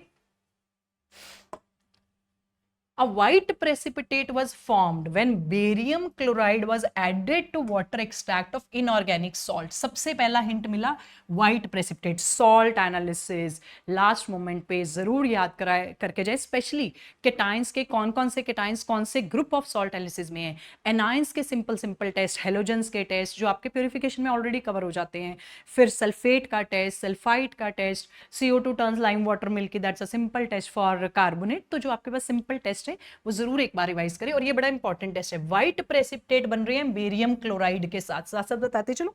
बेरियम क्लोराइड अगर व्हाइट प्रेसिपिटेट बना रहा है तो ये दो लोगों का टेस्ट है, बेरियम सल्फेट का भी और सल्फाइट का भी, सल्फेट एंड सल्फाइट। पर उसमें एक छोटा सा डिस्टिंग्विश है, आगे पढ़ते हैं कैसे। Further a gas x with characteristic order was released when white precipitate was dissolved in dilute HCl। अगर वो dilute HCl में डिसॉल्व हो रहा है मतलब वो सल्फाइट है, ठीक है जी। अगला हिंट मिला, और वैसे भी ऑप्शन में सल्फेट था नहीं तो हमारे लिए और इजी हो गया। The A9 present in inorganic salt is sulphite, ठीक है। नाइट्रेट का ब्राउन रिंग टेस्ट, हेलोजेंस का वो लेयर टेस्ट आई नेगेटिव के लिए और बी आर नेगेटिव के लिए, सिल्वर नाइट्रेट टेस्ट, ये बड़े इंपॉर्टेंट टेस्ट है, आप जरूर अपने लिए इसको रेडी करके जाएं, ठीक है जी। चलिए आगे बढ़ते। Select the correct code from the following after matching list A with list B. फिर से एक मैट्रिक्स मैच आ गया एंड फ्रॉम ऑर्गेनिक मिथेनॉल है जी MeOH, इथेनॉल है जी, ईथर है जी, और यहाँ पे भी एक ईथर है, ठीक है जी। मिथेनॉल इथेनॉल, ठीक है जी। सबसे पहले आइडोफॉर्म टेस्ट, जो चीज हमें सबसे पहले क्लिक करें ना उसको सबसे पहले टिक करें। इन सारी ऑप्शन में ethanol is the only alcohol, primary alcohol जो आइडोफॉर्म टेस्ट देता है। इसका मतलब मुझे पता चल गया इथेनॉल को मुझे किससे मैच करना है, आइडोफॉर्म से, ठीक है जी। चलिए मीथेनॉल, शायद आपको याद ना हो ये विंटर ग्रीन ऑयल टेस्ट, थोड़ा सा आपको रिवाइज करो। जब आप सैलिसिलिक एसिड में मीथेनॉल डालते हो तो मिथाइल सैलिसिलेट बनता है, और methyl salicylate is a winter green oil test. Winter green oil is called oil of winter green. उसकी एक पेक्यूलियर सी स्मेल होती है जो आपको मूव में, आयोडेक्स में, ठीक है, आपको जो पेक्यूलियर की स्मेल होती है, सम माउथ वॉशेस आल्सो, उनमें ये होता है methyl salicylate winter green oil test. और दोबारा बता दूं, आपने सैलिसिलिक एसिड पे मीथेनॉल डालना है तो ये मिथाइल सैलिसिलेट बनता है ऑयल ऑफ विंटर ग्रीन, ठीक है जी। अब आपके पास आ गई दो ऑप्शन, ठीक है जी, और उसमें सिर्फ आपको मैच करना है कि गैस है या वोलाटाइल लिक्विड है। अब छोटी सी और एक बात याद कर लेते हैं, जितना मोलर मास, ये दोनों ईथर्स हैं, ईथर्स का बॉइलिंग पॉइंट बहुत ही कम होता है, स्लाइटली पोलर है, हाइड्रोजन बॉन्डिंग भी नहीं है, लेकिन जितना मोलर मास बढ़ाओगे डेफिनेटली इंटरमॉलिक्यूलर फोर्सेस यानी van der Waals forces strong होंगे तो melting boiling point will increase. तो आपके पास MeOT को हम किससे मैच करेंगे, we will match it with gas, and बचा हमारे पास ETO, तो हमने किसके साथ मैच करा, that is with volatile liquid, ठीक है जी। तो हमने ETO को किसके साथ मैच करा था, B के साथ, ठीक है जी। और सेकंड को हमने B के साथ मैच करा था, 1 को किसके साथ मैच करा था, D के साथ, ठीक है। 1 D के साथ जा रहा है, सेकंड B के साथ जा रहा है, थर्ड आपका A के साथ जा रहा है, और फोर्थ आपका C के साथ जा रहा है। तो ऐसा आपको किस ऑप्शन में दिख रहा है, that is option number third, ठीक है जी। तो third is the answer for this question. चले आगे, चले आगे जी। चलिए जी, एक और अच्छा क्वेश्चन आपके पास आ गया, statement question. Hardness of water is estimated by simple titration with sodium EDTA, ठीक है। अगर आप ये सोच रहे कि क्वेश्चन कहां से आया, तो बेटा जी आपको एक बहुत इंपॉर्टेंट बात बोल रही हूँ, लास्ट मोमेंट टिप जरूर याद रखिएगा। D&F ब्लॉक एंड कोऑर्डिनेशन के यूजेस एंड में आपको मिलेंगे दोनों चैप्टर्स में, NCERT में। एक क्विक फाइनल रिवीजन उनको दे दीजिए, नीट उन पे क्वेश्चंस आजकल फ्रेम कर रहा है, ठीक है जी। तो वो यूजेस, उसमें जो कॉम्प्लेक्सेस आ रहे हैं वो जरूर आप कर लीजिएगा, वहीं से हमने ये स्टेटमेंट क्वेश्चन बनाया। तो यस, जो हार्डनेस ऑफ वाटर है that is estimated by titration with EDTA calcium और मैग्नीशियम के हार्ड आयंस हार्डनेस के जो रिस्पॉन्सिबल है उनको रिप्लेस कर देता है, ठीक है जी। तो EDTA की आप एस्टिमेशन कर सकते हो EDTA से कि कितना कैल्शियम आयन और मैग्नीशियम आयन है हार्ड वाटर में, ठीक है। अगली statement, gold can be separated in metallic from aqueous solution of this complex by the addition of zinc. Yes, पहले ना ये मेटलर्जी का पार्ट होता था, बहुत डिटेल हम कराते थे, बट अब NCERT ने कोऑर्डिनेशन में इसको सिर्फ यूजेस के उस पर रखा हुआ है और आप बस उतना ही याद करें। तो एक मैकआर्थर फॉरेस्ट साइनाइड प्रोसेस था जिसको आप गोल्ड और सिल्वर दोनों के लिए यूज करें, गोल्ड एंड सिल्वर दोनों के लिए यूज कर रहे हैं, ठीक है जी। तो गोल्ड का आपका ये कॉम्प्लेक्स है और इस कॉम्प्लेक्स में, ठीक है, ये पहले हम कॉम्प्लेक्स बनाते हैं NaCN के साथ। जब आप इसमें जिंक डालते हो, क्योंकि जिंक मोर रिएक्टिव है, तो जिंक क्या करता है, गोल्ड को रिप्लेस करता है और खुद कॉम्प्लेक्स में आ जाता है, और इस तरह से आपको गोल्ड मेटालिक फॉर्म में मिल जाता है। ये सेम कॉन्सेप्ट आप सिल्वर के लिए भी करते हो, ठीक है। तो ये कॉम्प्लेक्सेस को थोड़ा सा ध्यान से, वहां बहुत सारे कॉम्प्लेक्सेस मेंशन है, एक बार उनको ध्यान से यूजेस याद कर लें, D&F ब्लॉक में जाके उनके एलिमेंट्स के यूजेस भी जरूर याद करें। फिलहाल दोनों स्टेटमेंट्स करेक्ट हैं, तो इसलिए आंसर की हमारी हो गई 1, ठीक है जी।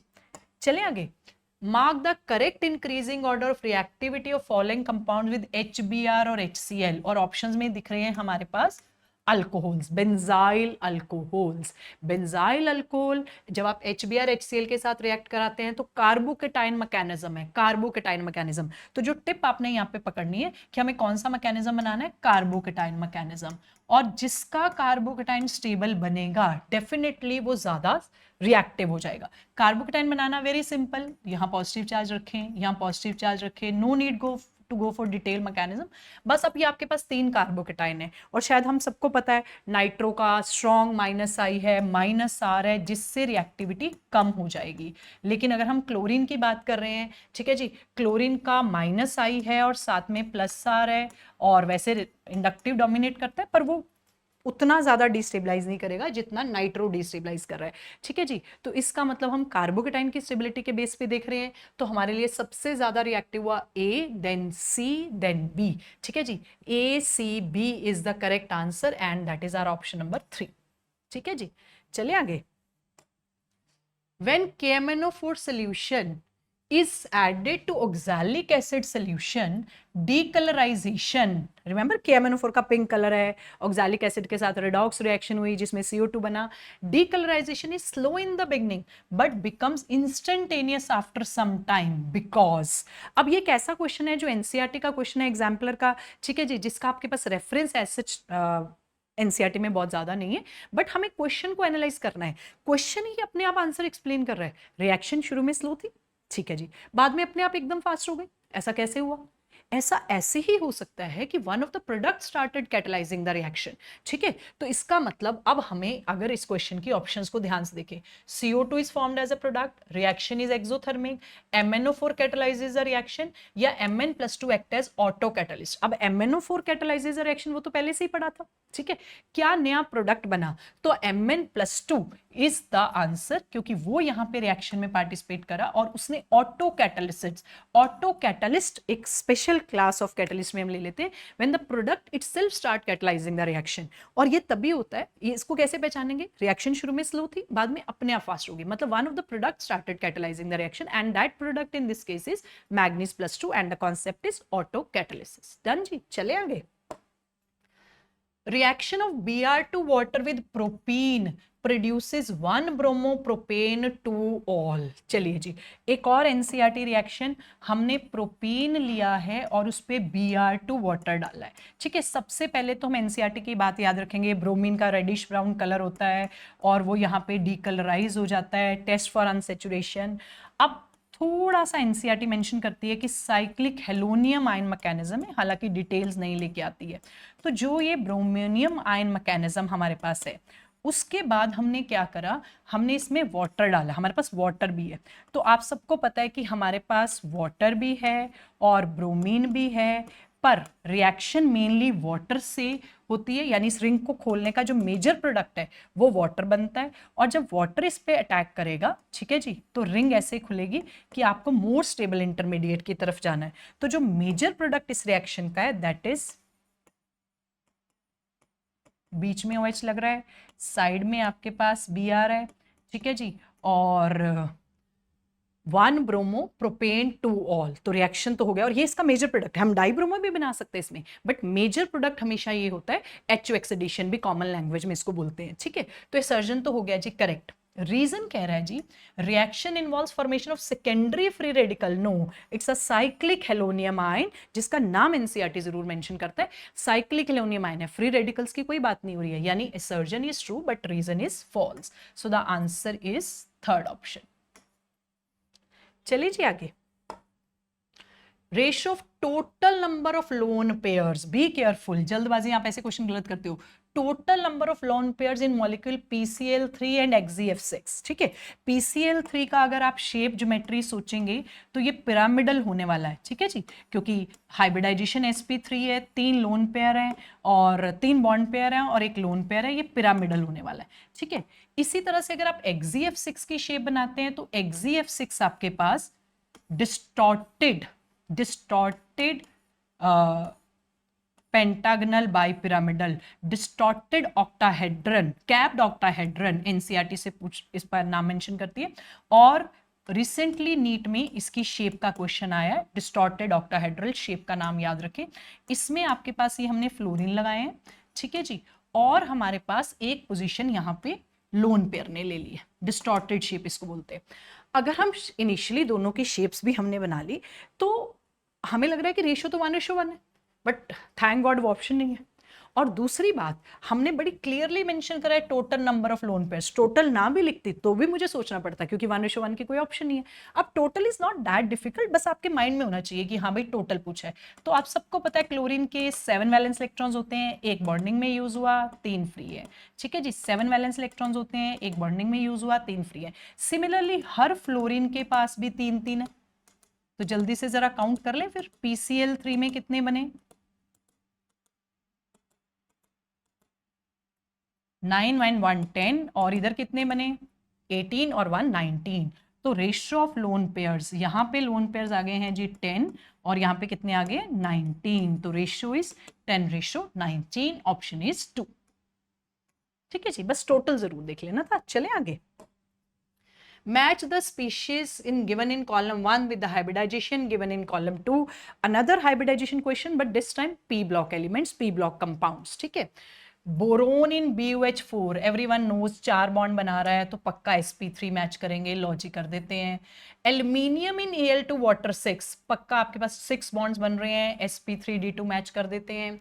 Nitrogen in ट्राइसिलाइल Amin, nitrogen in ट्राइसिलाइल अमीन, ये थोड़ा सा अच्छा केस है, थोड़ा सा आपको रिवाइज कराऊं। वैसे नाइट्रोजन जो होता है वो भी 3 बॉन्ड बना रहा है तो पिरामिडल है, बट ये वाला जो एग्जाम्पल है, नाइट्रोजन ने सिलिकन के साथ, इस एग्जाम्पल में नाइट्रोजन ने सिलिकन के साथ क्या बनाए हैं,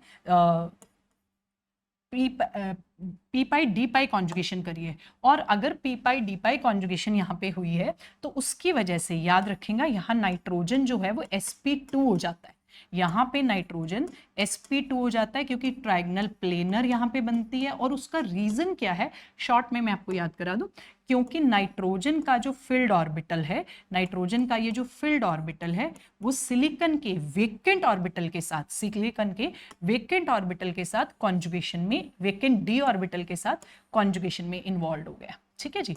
तो ये इसके साथ conjugation, back donation word use करते हो, बैक डोनेशन में इसके साथ यूज हो गया, पी पाई डी पाई बॉन्डिंग आप इसमें यूज कर रहे हो, ठीक है जी। खैर, तो मॉरल ऑफ द स्टोरी है कि इसमें आपके पास sp2 हाइब्रिडाइजेशन है, ठीक है, दिस इज sp2, तो इसको हमने मैच कर दिया जी यहां। और जर्मेनियम इन GeCl6, अगेन 6 बॉन्ड्स है तो हमने कहा मैच कर दिया C में। तो 1 को आपने किसके साथ मैच किया था, 1 को आपने मैच किया जी B के साथ, सेकंड को आपने किसके साथ मैच किया, C के साथ, थर्ड आपका A के साथ जा रहा है, ठीक है जी, और 4 आपका फिर से किसके साथ जा रहा है, C के साथ। तो हमारा इस क्वेश्चन का आंसर हमारे पास क्या हो गया, हमारे क्वेश्चन का आंसर यहाँ पे हो गया जी सेकेंड ऑप्शन। चले आगे, चलिए जी नेक्स्ट क्वेश्चन की तरफ चलते हैं।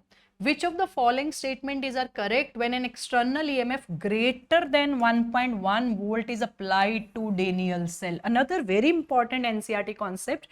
Daniell cell, do remember उसकी स्टैंडर्ड EMF कितनी है 1.10 वोल्ट, पर क्वेश्चन कह रहा है आप उससे ज्यादा एक्सटर्नल लगा रहे हो। तो याद रखेंगे कॉन्सेप्ट यहाँ पे कि अगर आप किसी भी सेल पे जो अपोजिंग वोल्टेज, जो बाहर से आप एक्सटर्नल वोल्टेज लगा रहे हैं, ठीक है जी, एक्सटर्नल वोल्टेज आपने लगा दिया greater than EMF, greater than EMF, ठीक है, तो उस केस में that cell will start behaving as electrolytic cell, cell will behave as electrolytic cell, क्योंकि वो उसको ओवरपावर कर लेगी और वो उसकी रिएक्शन को रिवर्स कर देगी, ठीक है जी। तो सबसे पहले concept, this is very important NCERT concept, कि जब आप किसी भी पर्टिकुलर सेल, जो हमारी इलेक्ट्रोकेमिकल सेल्स हैं, बैटरीज बोलते हैं, उस पर आपने एक्सटर्नल बैटरी लगाई पर उसकी वोल्टेज आपके डेनियल सेल या जो भी सेल की आप बात करें उससे ज्यादा है, तो उसके रिएक्शंस को रिवर्स करती है। अब रिवर्स कैसे होता है, वैसे हमने क्या पढ़ा है, डेनियल सेल में जिंक एनोड पे डिसॉल्व हो होता है और कॉपर आयन कैथोड पे रिडक्शन कर रहे होते हैं। अब उल्टा हो जाएगा, तो देखिए किसमें ऐसा ऑप्शन में क्या क्या दिया है।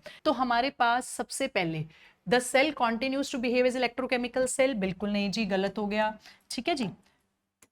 Zinc is deposited on zinc electrode and copper dissolves at copper electrode, correct हो गया, ठीक है जी।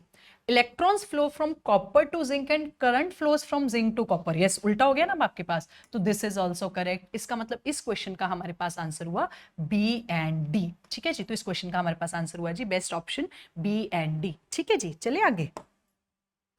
The set of ions which are colored and paramagnetic both, colored and paramagnetic both, हमें पता है कलर्ड होना है या पैरामैग्नेटिक होना है, we need unpaired electrons. But इतनी सारी ऑप्शंस में से फटाफट से कैसे चेक करें? तो थोड़ी देर पहले मैंने आपको क्या बोला था, इन एलिमेंट्स की 21 to 30 और उनके आयंस की कॉन्फ़िगरेशन को थोड़ा सा टिप पे रखेंगे तो जल्दी क्वेश्चन हो जाएगा। जैसे फर्स्ट ऑप्शन में chromium plus copper plus 2 unpaired electrons होंगे, बिल्कुल। Chromium plus 3 yes, scandium plus 1 yes. तो आंसर तो मुझे फर्स्ट ऑप्शन पे ही मिल गया, बट मुझे चेक करना है तो यहां दिख रहा है जिंक प्लस 2, ये तो हो ही नहीं पाएगा। इसी तरह से यहां दिख रहे हैं स्कैंडियम प्लस 3, इसमें कोई अनपेयर्ड नहीं होगा। इधर दिख रहा है मैग्नीज प्लस 7। ठीक है जी, तो अगर मेरे को फर्स्ट ऑप्शन पे नहीं भी मिलता तब भी ये फटाफट से चेक करो, उसने कहा सारे एलिमेंट्स में अनपेयर्ड इलेक्ट्रॉन्स होने चाहिए, बट आई कैन फाइंड कुछ आयंस हर एक ऑप्शन में मुझे ऐसे दिख रहे हैं जिसमें अनपेयर्ड इलेक्ट्रॉन्स नहीं है, तो हम जल्दी से उस क्वेश्चन को पिक कर सकते हैं। चलिए आगे। The relationship between osmotic pressure, बहुत ही इंपॉर्टेंट टॉपिक, सोल्यूशन चैप्टर, और ऐसा क्वेश्चन नीट में पूछा जा चुका है पहले, तो एक बार फिर से रेडी कर ले। Pi 1 and pi 2 and pi 3 at a definite temperature when 1 gram glucose, 1 gram urea, 1 gram sucrose are dissolved in 1 litre of water, they are dissolved in 1 litre of water. ठीक है, अब हम सबसे पहले याद कर लेते हैं, pi is equal to ICRT। ठीक है जी, वेंटो फैक्टर का तो चलो यहाँ रोल नहीं होगा क्योंकि glucose, urea, sucrose non electrolyte है। अब आपने 1 ग्राम ही ग्लूकोज लिया है, 1 ग्राम ही यूरिया लिया है और 1 ग्राम ही सुक्रोज लिया है, तो बस जल्दी से देख लें इनके मोल्स। तो हमारे पास ग्लूकोज के मोल्स तो रहेंगे हमारे पास 1/180। We need not to solve, बस हम वैल्यूज देख ले एक बार। यूरिया मोलर मास याद होना चाहिए 1/60, और यहाँ पे आपको ना सबके मोलर मास अगर याद नहीं है फिर तो बहुत टाइम लेगा जी ये क्वेश्चंस, और ऐसा आपने बिल्कुल नहीं करना है। ठीक है जी, आपने ये कॉमन मोलर मासेस, ग्लूकोज है, यूरिया है, सुक्रोज है, सल्फ्यूरिक एसिड है, कैल्शियम कार्बोनेट है, ये कॉमन मासेस आपने याद रखने हैं। अब आपको सबको दिख रहा है बड़े आराम से कि सबसे ज्यादा मोल्स आने वाले हैं यूरिया के, और जिसके मोल ज्यादा आएंगे तो कॉन्सेंट्रेशन ज्यादा आएगी, तो ऑस्मोटिक प्रेशर सबसे ज्यादा आएगा, यानी पाई 2 सबसे ज्यादा आएगा। अब पाई 2 के बाद आप कहां जाएंगे, पाई 1, और लास्ट में कहां जाएंगे, पाई 3, और ऐसा आपको सिर्फ एक ही ऑप्शन में दिख रहा है, दैट इज ऑप्शन नंबर 1। ठीक है जी, चले आगे। अब पॉलीसेकेराइड एक्स, अगेन बायोमोलिक्यूल्स का एक बहुत सुंदर एनसीईआरटी बेस्ड क्वेश्चन, ध्यान से पढ़िएगा। अब polysaccharide x on boiling with dilute sulfuric acid, this temperature and pressure yield Y. Y on treatment with bromine water give gluconic acid. Gluconic acid, bromine water किसका test है, glucose का, D glucose का। इसका मतलब ये तो पता चल गया कि यहाँ पे ये डी ग्लूकोज होने वाला है, और जरूर याद रखिए ब्रोमीन वाटर ग्लूकोज के साथ क्या बना रहा है। ठीक है, नाइट्रिक एसिड क्या बना रहा है, रिड्यूसिंग एजेंट्स जो आप रिएक्शंस करते हो, टॉलन, फैलिंग, इनके रिएक्शन के प्रोडक्ट्स जरूर याद रखें, अच्छे से पढ़ के जाएं। ठीक है जी, X contains beta glycosidic linkage only. अब सबसे मेन बात है, एनसीईआरटी में जब आप देखोगे ना, ये रिएक्शन स्टार्च की भी है और सेलुलोज की भी है। एनसीईआरटी जब इस रिएक्शन को लिखता है ग्लूकोज की प्रिपरेशन में, तो वो लिखता है स्टार्च भी हो सकता है, सेलुलोज भी हो सकता है, और इनकी हाइड्रोलिसिस दोनों की कंडीशंस भी सेम देता है, ये टेम्परेचर और वो प्रेशर, तो ये ग्लूकोज बनता है इससे। ठीक है, बट हमें एक ऑप्शन मिल गया, एक हिंट मिल गया, बीटा ग्लाइकोसिडिक लिंकेज है सिर्फ उसमें, और आपको याद है ना किस पॉलीसेकेराइड का कैरेक्टरिस्टिक है, यस, सेलुलोज का, तो इसलिए इस क्वेश्चन का आंसर है सेलुलोज। ठीक है जी, चलिए आगे।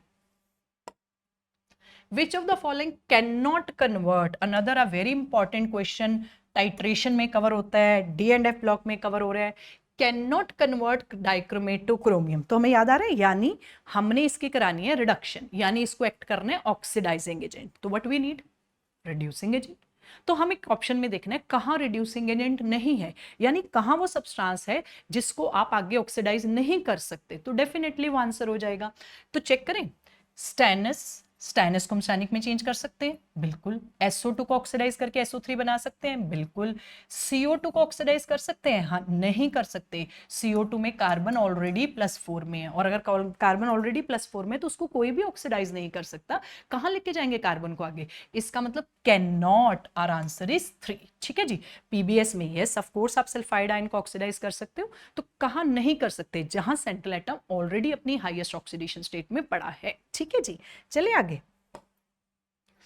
SO2Cl2 on reaction with excess of water result into acidic mixture। ठीक है जी, एसिडिक मिक्सचर बन रहा है जी SO2Cl2 से HCl और sulphuric acid. 16 moles NaOH is required for complete neutralization of the resultant acidic mixture। थोड़ा सा ध्यान से पढ़े क्वेश्चन को। प्रोडक्ट में दो एसिड बन रहे, HCl जिसका n फैक्टर 1 होता है, पर सल्फ्यूरिक एसिड जिसका n फैक्टर 2 होता है। ठीक है जी।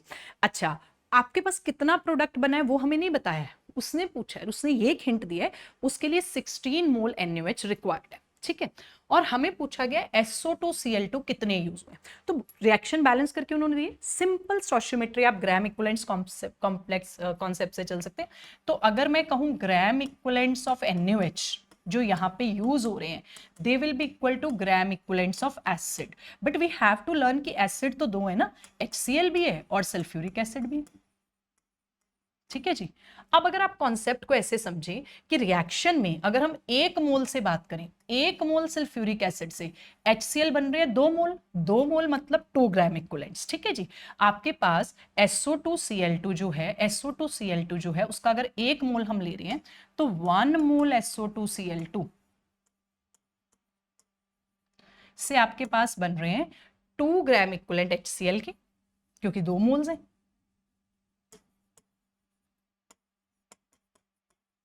और सल्फ्यूरिक एसिड का 1 ही मोल बन रहा है, पर ग्राम इक्विवेलेंट्स ऑफ सल्फ्यूरिक एसिड तो 2 ही होंगे, क्योंकि उसका n फैक्टर भी 2 है। समझे बात को?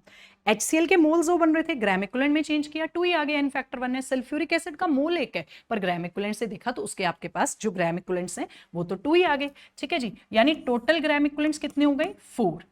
1 मोल से 4 ग्राम इक्विवेलेंट्स आ रहे हैं। ठीक है जी। और हमारे पास क्वेश्चन में कितने ग्राम इक्विवेलेंट्स, और अगर ये 4 मोल हैं तो इसके लिए एसिड यानी NaOH कितना यूज होगा? 4 मोल ऑफ NaOH। क्यों? क्योंकि NaOH का n फैक्टर भी 1 है, तो चाहे आप 4 मोल बोले चाहे आप 4 ग्राम इक्विवेलेंट्स बोले। ठीक है जी।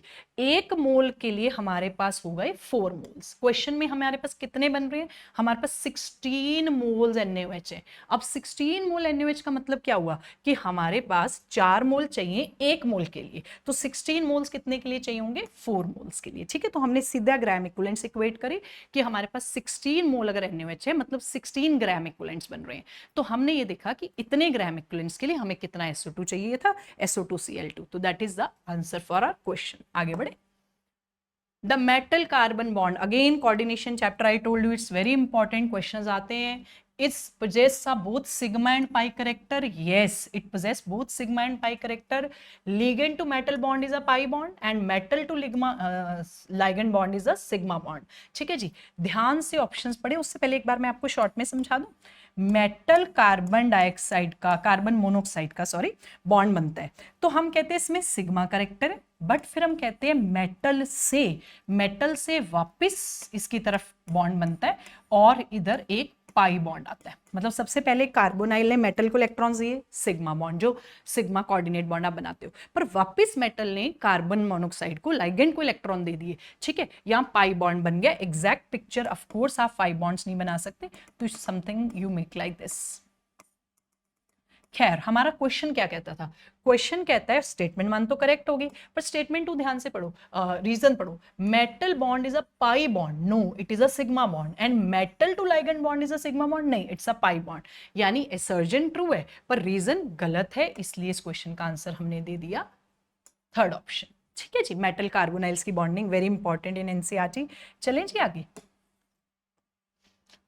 pKw अगर वाटर की 14 है, ठीक है, 25 डिग्री पे, सबको पता है pH प्लस pOH का सम 14 है, तो 90 डिग्री पे कितनी होगी? तो शायद हमें याद है, नहीं तो फटाफट से रिवाइज कर ले। ऑन इंक्रीजिंग टेम्परेचर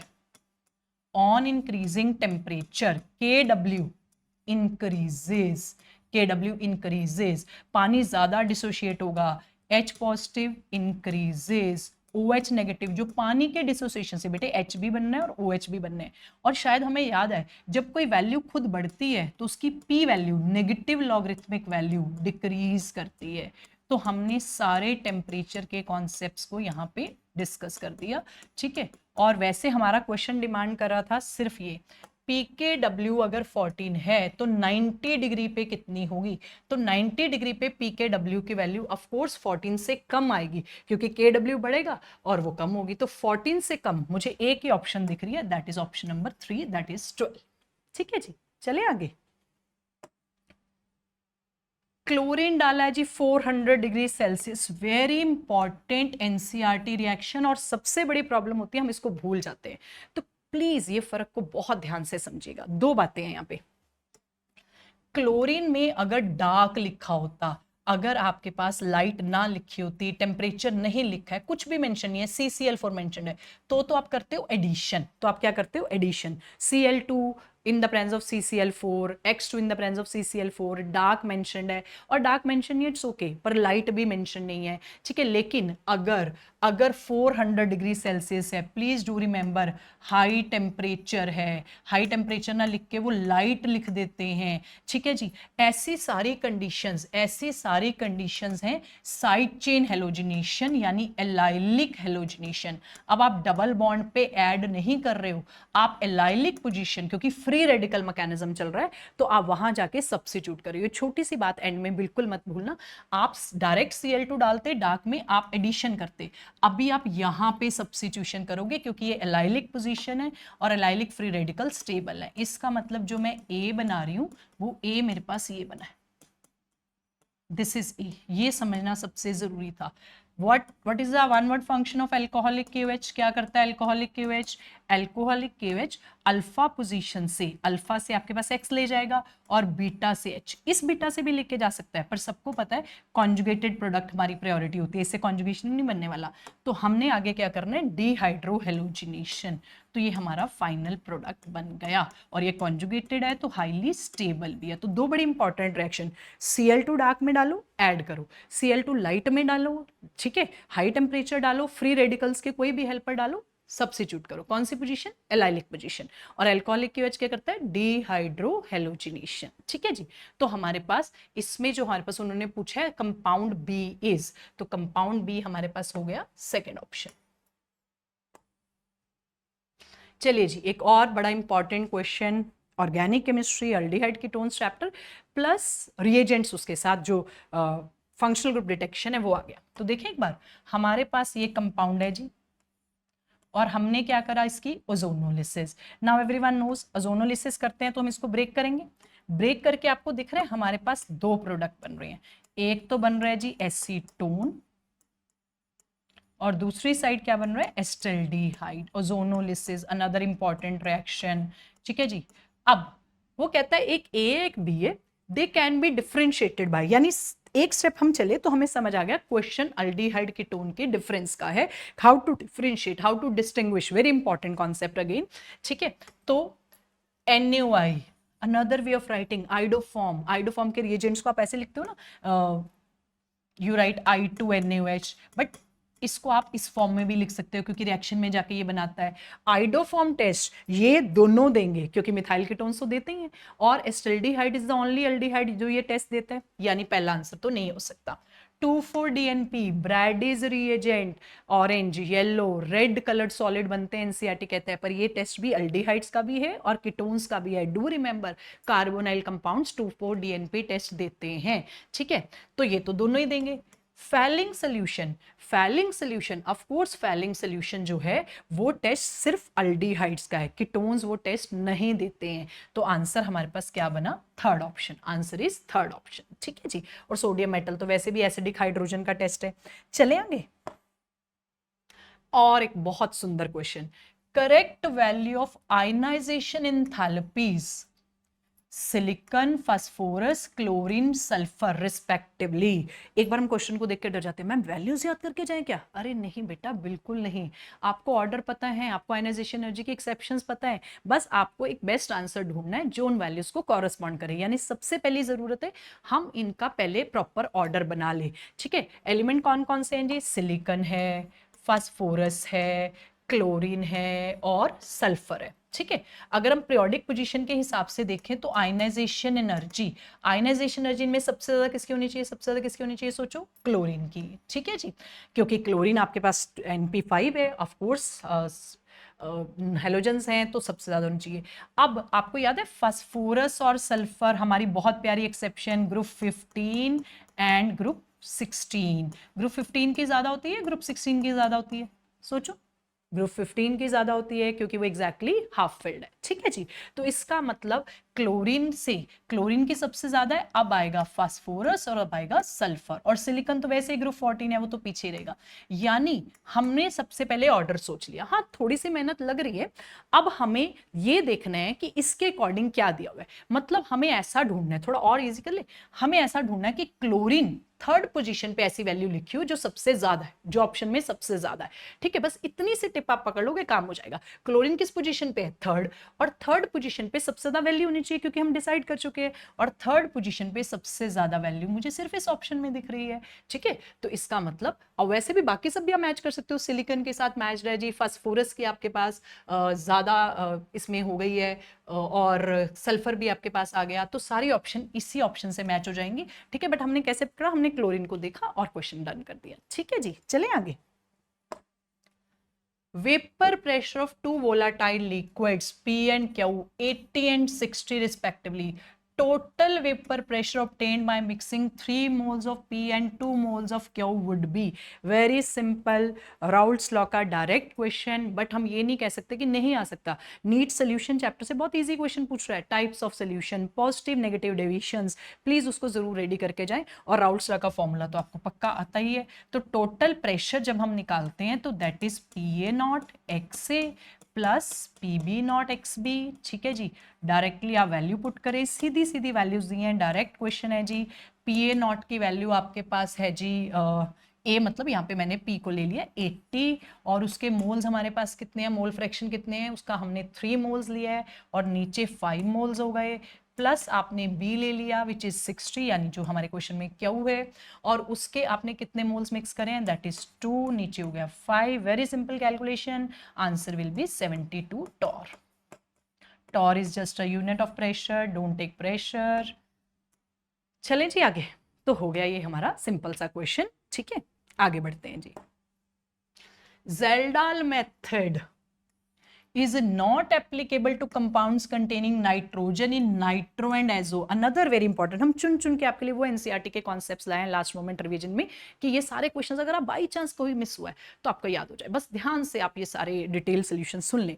तो नाइट्रो और एजो, नाइट्रो कंपाउंड्स, अगर नाइट्रो कंपाउंड्स हैं, एजो कंपाउंड है, नाइट्रोजन रिंग का पार्ट है, तो आप जेल्डाल यूज नहीं कर सकते। ठीक है, क्यों नहीं यूज कर सकते? हमने उसका क्वेश्चन पूछा है। ठीक है, क्योंकि nitrogen of these compounds doesn't change to ammonium sulphate under these condition. ये कंसेप्ट, ये एक फैक्ट आपको याद रखना है कि वो नहीं चेंज होता। ठीक है जी, इसलिए अमोनियम सल्फेट नहीं बनाता, तो आगे आप उससे जेल्डाल एस्टिमेशन नहीं लगा सकते। ठीक है, तो जरूर याद रखें ये चीज। आगे बढ़ते हैं जी। चलिए जी, nomenclature not so frequent but question आता है, तो ठीक है, एक सिंपल सा नॉमेनक्लेचर ट्राई कर लेते हैं। ठीक है जी, और अल्कोहल प्रिंसिपल फंक्शनल ग्रुप है तो डेफिनेटली नंबरिंग यहीं से शुरू होनी है। ठीक है जी, तो और 3 पे इथाइल पड़ा है जी, 4 पे मिथाइल पड़ा है, 5 पे ईन है जी। ठीक है जी, और हमारे क्वेश्चन में क्या बना जी, इसका नाम 3 इथाइल है, 4 मिथाइल है, हेक्स 5 ईन है और 2 ऑल है, और मुझे फर्स्ट ऑप्शन में ही दिख रहा है, तो बहुत बढ़िया बात है जी। लो जी, आंसर की लगाई हमने। चले आगे।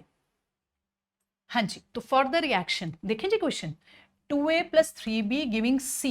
Rate of formation of C is expressed as, C का फॉर्मेशन A की टर्म में है और हमें C इस कोफिशिएंट की वैल्यू पूछी है। तो हमारा क्वेश्चन हमें पता लग रहा है कि ये C और A का क्वेश्चन है, तो हम पहले इस रिएक्शन का रेट लिख लेते हैं in terms of C and A।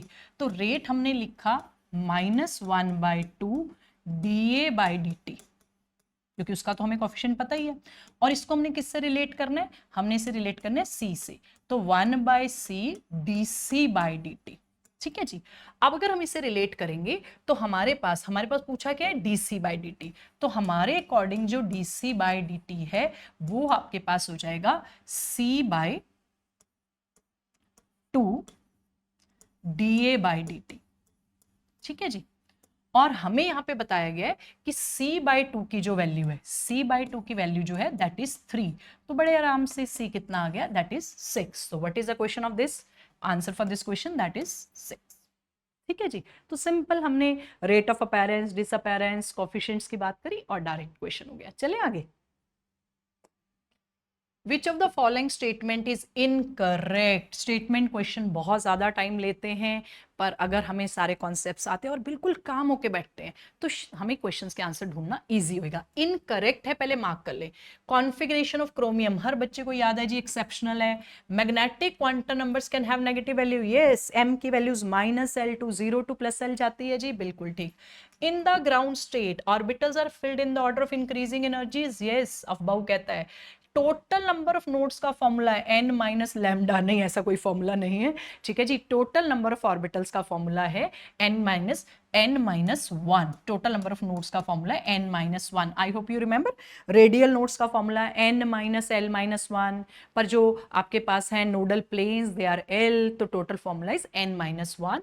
ठीक है, तो आंसर इज ये करेक्ट है और ये इनकरेक्ट है। क्योंकि हमने इनकरेक्ट पूछा है तो हमारे क्वेश्चन का आंसर क्लियरली क्या हो गया, 4। चलिए जी, how many of the following statements are correct, be ready, how many, lengthy questions. ठीक है, बट इसको थोड़ा सा आपने काम होके पढ़ना है, डरना नहीं है कि वो इतना बड़ा क्वेश्चन आ गया। देखते हैं ना, क्या पता जल्दी हो जाए। चलिए चेक करते हैं। The greatest increase in ionization enthalpy is experienced on removal of electron from core noble gas configuration। core noble gas configuration बेटा जी शेर का पिंजरा है, noble gas configuration है, NH2NP6, उससे इलेक्ट्रॉन नहीं निकाल सकते। इसीलिए तो कहा जाता है कि noble gases have highest IE1 in their respective period because they have very stable configuration, they will not allow the electron to remove। तो ये तो करेक्ट है। End of valence electron is marked by big jump in ionisation enthalpy. अगर आप ध्यान से देखो ना तो वो ए वाली ऑप्शन को ही वापस बोल रहा है। जहां नोबल गैस कॉन्फ़िगरेशन आती है वहां पे इलेक्ट्रॉन्स निकालना बहुत मुश्किल है, यानी आपको आयनाइजेशन एनर्जी बहुत ज्यादा देनी पड़ती है। और जैसे ही आयनाइजेशन एनर्जी बहुत ज्यादा आती है, इसका मतलब आपको पता चल गया अब वैलेंस इलेक्ट्रॉन्स हो गए हैं खत्म। वैलेंस इलेक्ट्रॉन्स हमेशा नोबल कोर के बाहर वाले हैं। अच्छा, removal of electron from orbitals being lower value of n is easier than from orbitals having higher value of n। ना जी ना, ये कैसे हो गया? वैलेंस शेल से इलेक्ट्रॉन निकालते हैं ना, यानी बाहर वाली शेल से, तो उसकी तो n की वैल्यू ज्यादा है, अंदर तो इफेक्टिव न्यूक्लियर चार्ज ज्यादा पड़ रहा है, तो उससे इलेक्ट्रॉन निकालना तो मुश्किल हो जाएगा। Wrong. The first ionization enthalpy of elements along a period do not vary in regular manner with increasing atomic number। बिल्कुल सही, it doesn't vary in regular manner। क्यों? क्योंकि there are so many exceptions। Please do remember, ionization energy noble gases की अपने period में सबसे ज्यादा है, group 15 and group 16। Group 15 is half filled, पहली बात करी हमने आज। पेनिट्रेशन इफेक्ट की वजह से ग्रुप 3 की जनरली ग्रुप 13 से ज्यादा, तो रेगुलर मैनर में तो वेरी नहीं कर रहे हैं ना। ठीक है जी, इसका मतलब ये ऑप्शन भी आपके पास बिल्कुल ठीक है। और हाँ, हमने पूछा क्या था, इनकरेक्ट, ध्यान देना। तो इनकरेक्ट ऑप्शन हमारे पास सिर्फ एक है, आंसर इज 1 जहां लिखा है। चलिए जी, least reactive for SN1, very important, very cute और सिंपल सा क्वेश्चन। SN1 मतलब कार्बोकेटाइन स्टेबिलिटी। जिसका कार्बोकेटाइन स्टेबल ना बना तो वो लीस्ट रिएक्टिव होने वाला है। तो जरा चेक कर ले, आपने एक सिंपल सा काम करना है, Cl हटाओ पॉजिटिव चार्ज लगाओ, Cl हटाओ पॉजिटिव चार्ज लगाओ। ठीक है, और जो कार्बोकेटाइन बन रही है आप उनकी रिएक्टिविटी चेक करते जाओ। और देखिए जी, पहली ऑप्शन पे मुझे क्या मिल रहा है, विनाइल कार्बोकेटाइन, तो ऑब्वियसली मेरा आंसर सिर्फ 1 हो चुका है। बट अगर मैम हम आगे देखना चाहते हैं, ऑर्गेनिक से डर लग रहा है, तो देख लीजिए, ये तो बेंजाइल कार्बोकेटाइन है, हाईली स्टेबल। ये इसमें कॉन्जुगेशन आने वाली है मिथॉक्सी की इसके साथ, हाईली स्टेबल। और ये फिर से एलाइल कार्बोकेटाइन है, एलाइल, बेंजाइल, जो भी स्टेबलाइज्ड कार्बोकेटाइन है, जितना कार्बोकेटाइन स्टेबल बनेगा SN1 के लिए रिएक्टिविटी ज्यादा होगी, तो उसमें तो कोई टेंशन ही नहीं लेनी हमने। आंसर की हमारी हो चुकी है 1। Identify which of the following statement is true और फॉल्स। ठीक है जी, केमिकल बॉन्डिंग में MOT, molecular orbital theory, NEET का सबसे फेवरेट टॉपिक है। आई ऑलवेज टेल कि प्लीज़ ये टॉपिक बिल्कुल छोड़ के ना जाएं, बिल्कुल ना सोचे इसको छोड़ने की। और ये जो क्वेश्चन है इसको और ध्यान से करिएगा, इसमें बहुत सारी इंपॉर्टेंट चीज़ें कवर हो रही हैं जो एनसीईआरटी से डायरेक्ट हमने लाइन्स ली हैं। तो Indeed, diamagnetic Li2 molecule are known to exist in vapor phase. जब आप MOTC का बॉन्ड ऑर्डर निकालते हो ना, तो लिथियम का बॉन्ड ऑर्डर आपके पास 1 आता है, यानी कि वो एग्जिस्ट कर रहा है। इसका मतलब वो स्टेबल मॉलिक्यूल है, वो एग्जिस्ट कर रहा है। ठीक है जी, ये स्टेटमेंट हो गई ट्रू। पॉजिटिव बॉन्ड ऑर्डर मतलब वो स्टेबल है। डबल बॉन्ड इन C2 बहुत ही खतरनाक लाइन, और बच्चा इसको गलत करता है। ठीक है, नीट में इसका क्वेश्चन रिपीटेडली आ रहा है। C2 में बॉन्ड ऑर्डर 2 है, आज बहुत अच्छे से रट के चले जाएं। C2 में बॉन्ड ऑर्डर 2 है, हमें समझ आता होता है कि जब बॉन्ड ऑर्डर 2 है मतलब यहाँ पे डबल बॉन्ड है, और हमें हमेशा समझ आता है कि डबल बॉन्ड का मतलब होता है एक sigma and pi. But the only the C2 MOT के अकॉर्डिंगली एक बहुत अच्छी एक्सेप्शन है, प्लीज इसको भूलना नहीं है, ये क्वेश्चन गलत होना ही नहीं चाहिए। इसमें दोनों बॉन्ड्स पाई बॉन्ड्स हैं। ठीक है, दोनों बॉन्ड्स पाई बॉन्ड है, और ये बार बार नीट पूछ रहे हैं, please don't forget eight this stage C2 के दोनों बॉन्ड्स पाई बॉन्ड्स है। ठीक है, तो ये स्टेटमेंट भी हमारे पास ट्रू हो गई है। According to MOT, O2 molecule should be paramagnetic. You remember, O2 में 16 इलेक्ट्रॉन्स थे, पर MOT ने प्रूव करा कि इसमें 2 अनपेड इलेक्ट्रॉन है पाई स्टार में, और पाई स्टार में 2 अनपेड इलेक्ट्रॉन है, तो ये क्या हो गया, paramagnetic. A prediction that contradicts the experimental observation. English ध्यान से पढ़े। According to MOT, CO2 is paramagnetic। यहां तक तो बात है ठीक, आगे क्या लिखा है, a prediction that contradicts the experimental observation. No, a prediction that supports the experimental observation. पता क्या होता था, हमेशा हम लोग परेशान रहते थे कि O2 कैसे पैरामैग्नेटिक है, उसमें तो इवन नंबर ऑफ इलेक्ट्रॉन्स हैं, तो लेकिन एक्सपेरिमेंटली हमें पता चलता था कि वो पैरामैग्नेटिज्म बिहेवियर शो कर रहा है, weekly attracted by magnetic field. तो फिर MOT ने क्लियर करा, क्योंकि पाई स्टार में 2 हाफ फील्ड में पड़े हैं, 2 अनपेड इलेक्ट्रॉन्स हैं, तो ये स्टेटमेंट सिर्फ इस वजह से गलत हो गई क्योंकि हमने कॉन्ट्राडिक्शन लिख दिया। It supports N2 molecule is formed without 2s2p mixing. Another important concept, बस लास्ट मोमेंट पे एक ही टिप दे रही हूँ, जिनमें इलेक्ट्रॉन्स आपके पास 14 या उससे कम है, electrons less than equal to 14, वो 2s2p मिक्सिंग से बने हैं, वहां पे ऑर्बिटल्स की मिक्सिंग हो जाती है, इसलिए ऑर्डर चेंज हो जाता है। बट जहां भी इलेक्ट्रॉन्स लेस ग्रेटर देन 14 है, वो विदाउट 2s2p मिक्सिंग बने हैं। ठीक है, क्योंकि ऑर्बिटल्स में यहाँ रीशफलिंग ऑफ एनर्जी नहीं हो रही है, 2s और 2p की जो और मिक्सिंग है वो यहाँ नहीं हो रही है। इसीलिए आपको याद होगा ना, टाइप 1 सीक्वेंस एनर्जी का MOT में जो फिलिंग सीक्वेंस है वो अलग होता है, और टाइप 2 अलग होता है। मिक्सिंग की वजह से जो आपके पास टाइप 1 सीक्वेंस है उसमें पाई ऑर्बिटल्स, पाई 2px, पाई 2py, सिग्मा 2pz से पहले आ जाते हैं। तो एक छोटी सी टिप याद रखेंगे चलेगा कि जो 14 एंड उससे कम इलेक्ट्रॉन्स हैं, they are formed by 2s2p mixing, पर जो आपके पास 14 ऑनवर्ड एलिमेंट्स हैं, जैसे O2 की बात कर ले, मॉलिक्यूल्स O2 की बात कर ले, F2 की बात कर ले, तो वहां मिक्सिंग नहीं हुई है। ठीक है जी, तो हमारे पास हमने कहा formed without 2s2p mixing, no it is with 2s2p mixing, तो ये स्टेटमेंट भी हमारे पास फॉल्स हो गई है। तो हम क्या देख रहे हैं, TTFF इज ऑप्शन नंबर 3। ठीक है जी, बड़ी ध्यान से ये सारी ऑप्शंस को दोबारा पढ़ के जाइएगा, ठीक है, ताकि आपकी इंपॉर्टेंट MOT का कॉन्सेप्ट जरूर हो जाए। एडिशनली एक बार कॉन्फ़िगरेशन, बॉन्ड ऑर्डर्स जरूर देख के जाइएगा। लीजिए जी, another organic question, vigorous oxidation डाल दिया तो हम फ्री हैं जी। वैसे हम अल्कोहल से सोचते हैं अल्डिहाइड पे रुके, ठीक है, कीटोन्स पे रुके, कहीं रुके, यहाँ रुकने की जरूरत ही नहीं है क्योंकि उसने कहा है विगरस, तो सीधा एसिड बनाएं जी आप। ए बन गया, ए को आपने दिया अमोनिया, याद आ रहा होगा शायद ये भी याद आ रहा होगा, ये थैलिक एसिड है, और फिर थैलिक एसिड को जब आप अमोनिया देते हो तो अमाइड बनते हैं आपके पास। ठीक है जी, अमाइड बनते हैं आपके पास CONH2 और CONH2, 2 कार्बोक्सिलिक एसिड है तो 2 आपके पास। ठीक है जी, मैं इंटरमीडिएट नहीं लिख रही हूँ, डायरेक्ट आपको प्रोडक्ट बता रही हूँ। बी, स्ट्रॉन्ग हीटिंग करते हैं, जब हम इसमें स्ट्रॉन्ग हीटिंग करते हैं, स्ट्रॉन्ग हीटिंग पे ये वाटर लूज कर जाता है, और जब ये स्ट्रॉन्ग हीटिंग हम यहाँ पे कर रहे होते हैं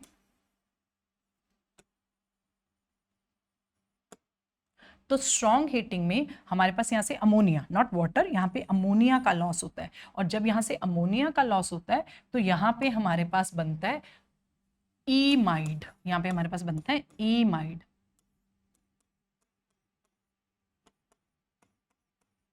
और ये हमारे पास नॉमेनक्लेचर फिर से याद रखें, ये जो हमारे पास है इसका नाम है जी थैलेमाइड। थोड़ी सी स्पेलिंग पे ध्यान दीजिएगा, पर ये जो हम लास्ट में बना रहे हैं, जो हमारे पास सी है, ठीक है जी, that is phthalimide. Functional group थोड़ा सा चेंज हो गया, ध्यान देना, ठीक है। Another important NCERT reactions, amide formation पर स्ट्रॉन्ग हीटिंग से ईमाइड फॉर्मेशन। और याद है ये थैलेमाइड कहाँ यूज किया था आपने, कहाँ यूज किया था? गैब्रियल थैलेमाइड डिग्रेडेशन, है ना, another Gabriel phthalimide reaction, sorry, तो उसमें आपने इसको आगे यूज किया था, ठीक है, तो वो भी याद रख लें। चले जी, actual mass of one molecule of CO2, CO2 का एक्चुअल मास पूछा है एक मॉलिक्यूल का, तो ठीक है ना मैम, 44 ग्राम देते हैं। कैसे बेटे? 44 ग्राम उसका मोलर मास है, एक मोल यानी Na पार्टिकल्स का मास है। लेकिन वही मास को, वैल्यू सेम है, अगर आप AMU या U में देते हो तो किसका मास हो जाता है, किसका मास हो जाता है? एक मॉलिक्यूल का। फिर से रिवाइज कर लें ये कॉन्सेप्ट। अब जैसे मैंने बोला 44 gram that is equal to 1 मोल।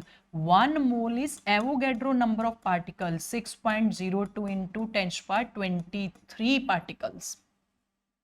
और हम CO2 की बात करें तो molecules of CO2। बट वही कॉन्सेप्ट अगर आपने दिया है, अगर आपने दिया है U या AMU, another very important thing in NCERT, AMU और U में अगर आपने दिया है तो that is the mass of one molecule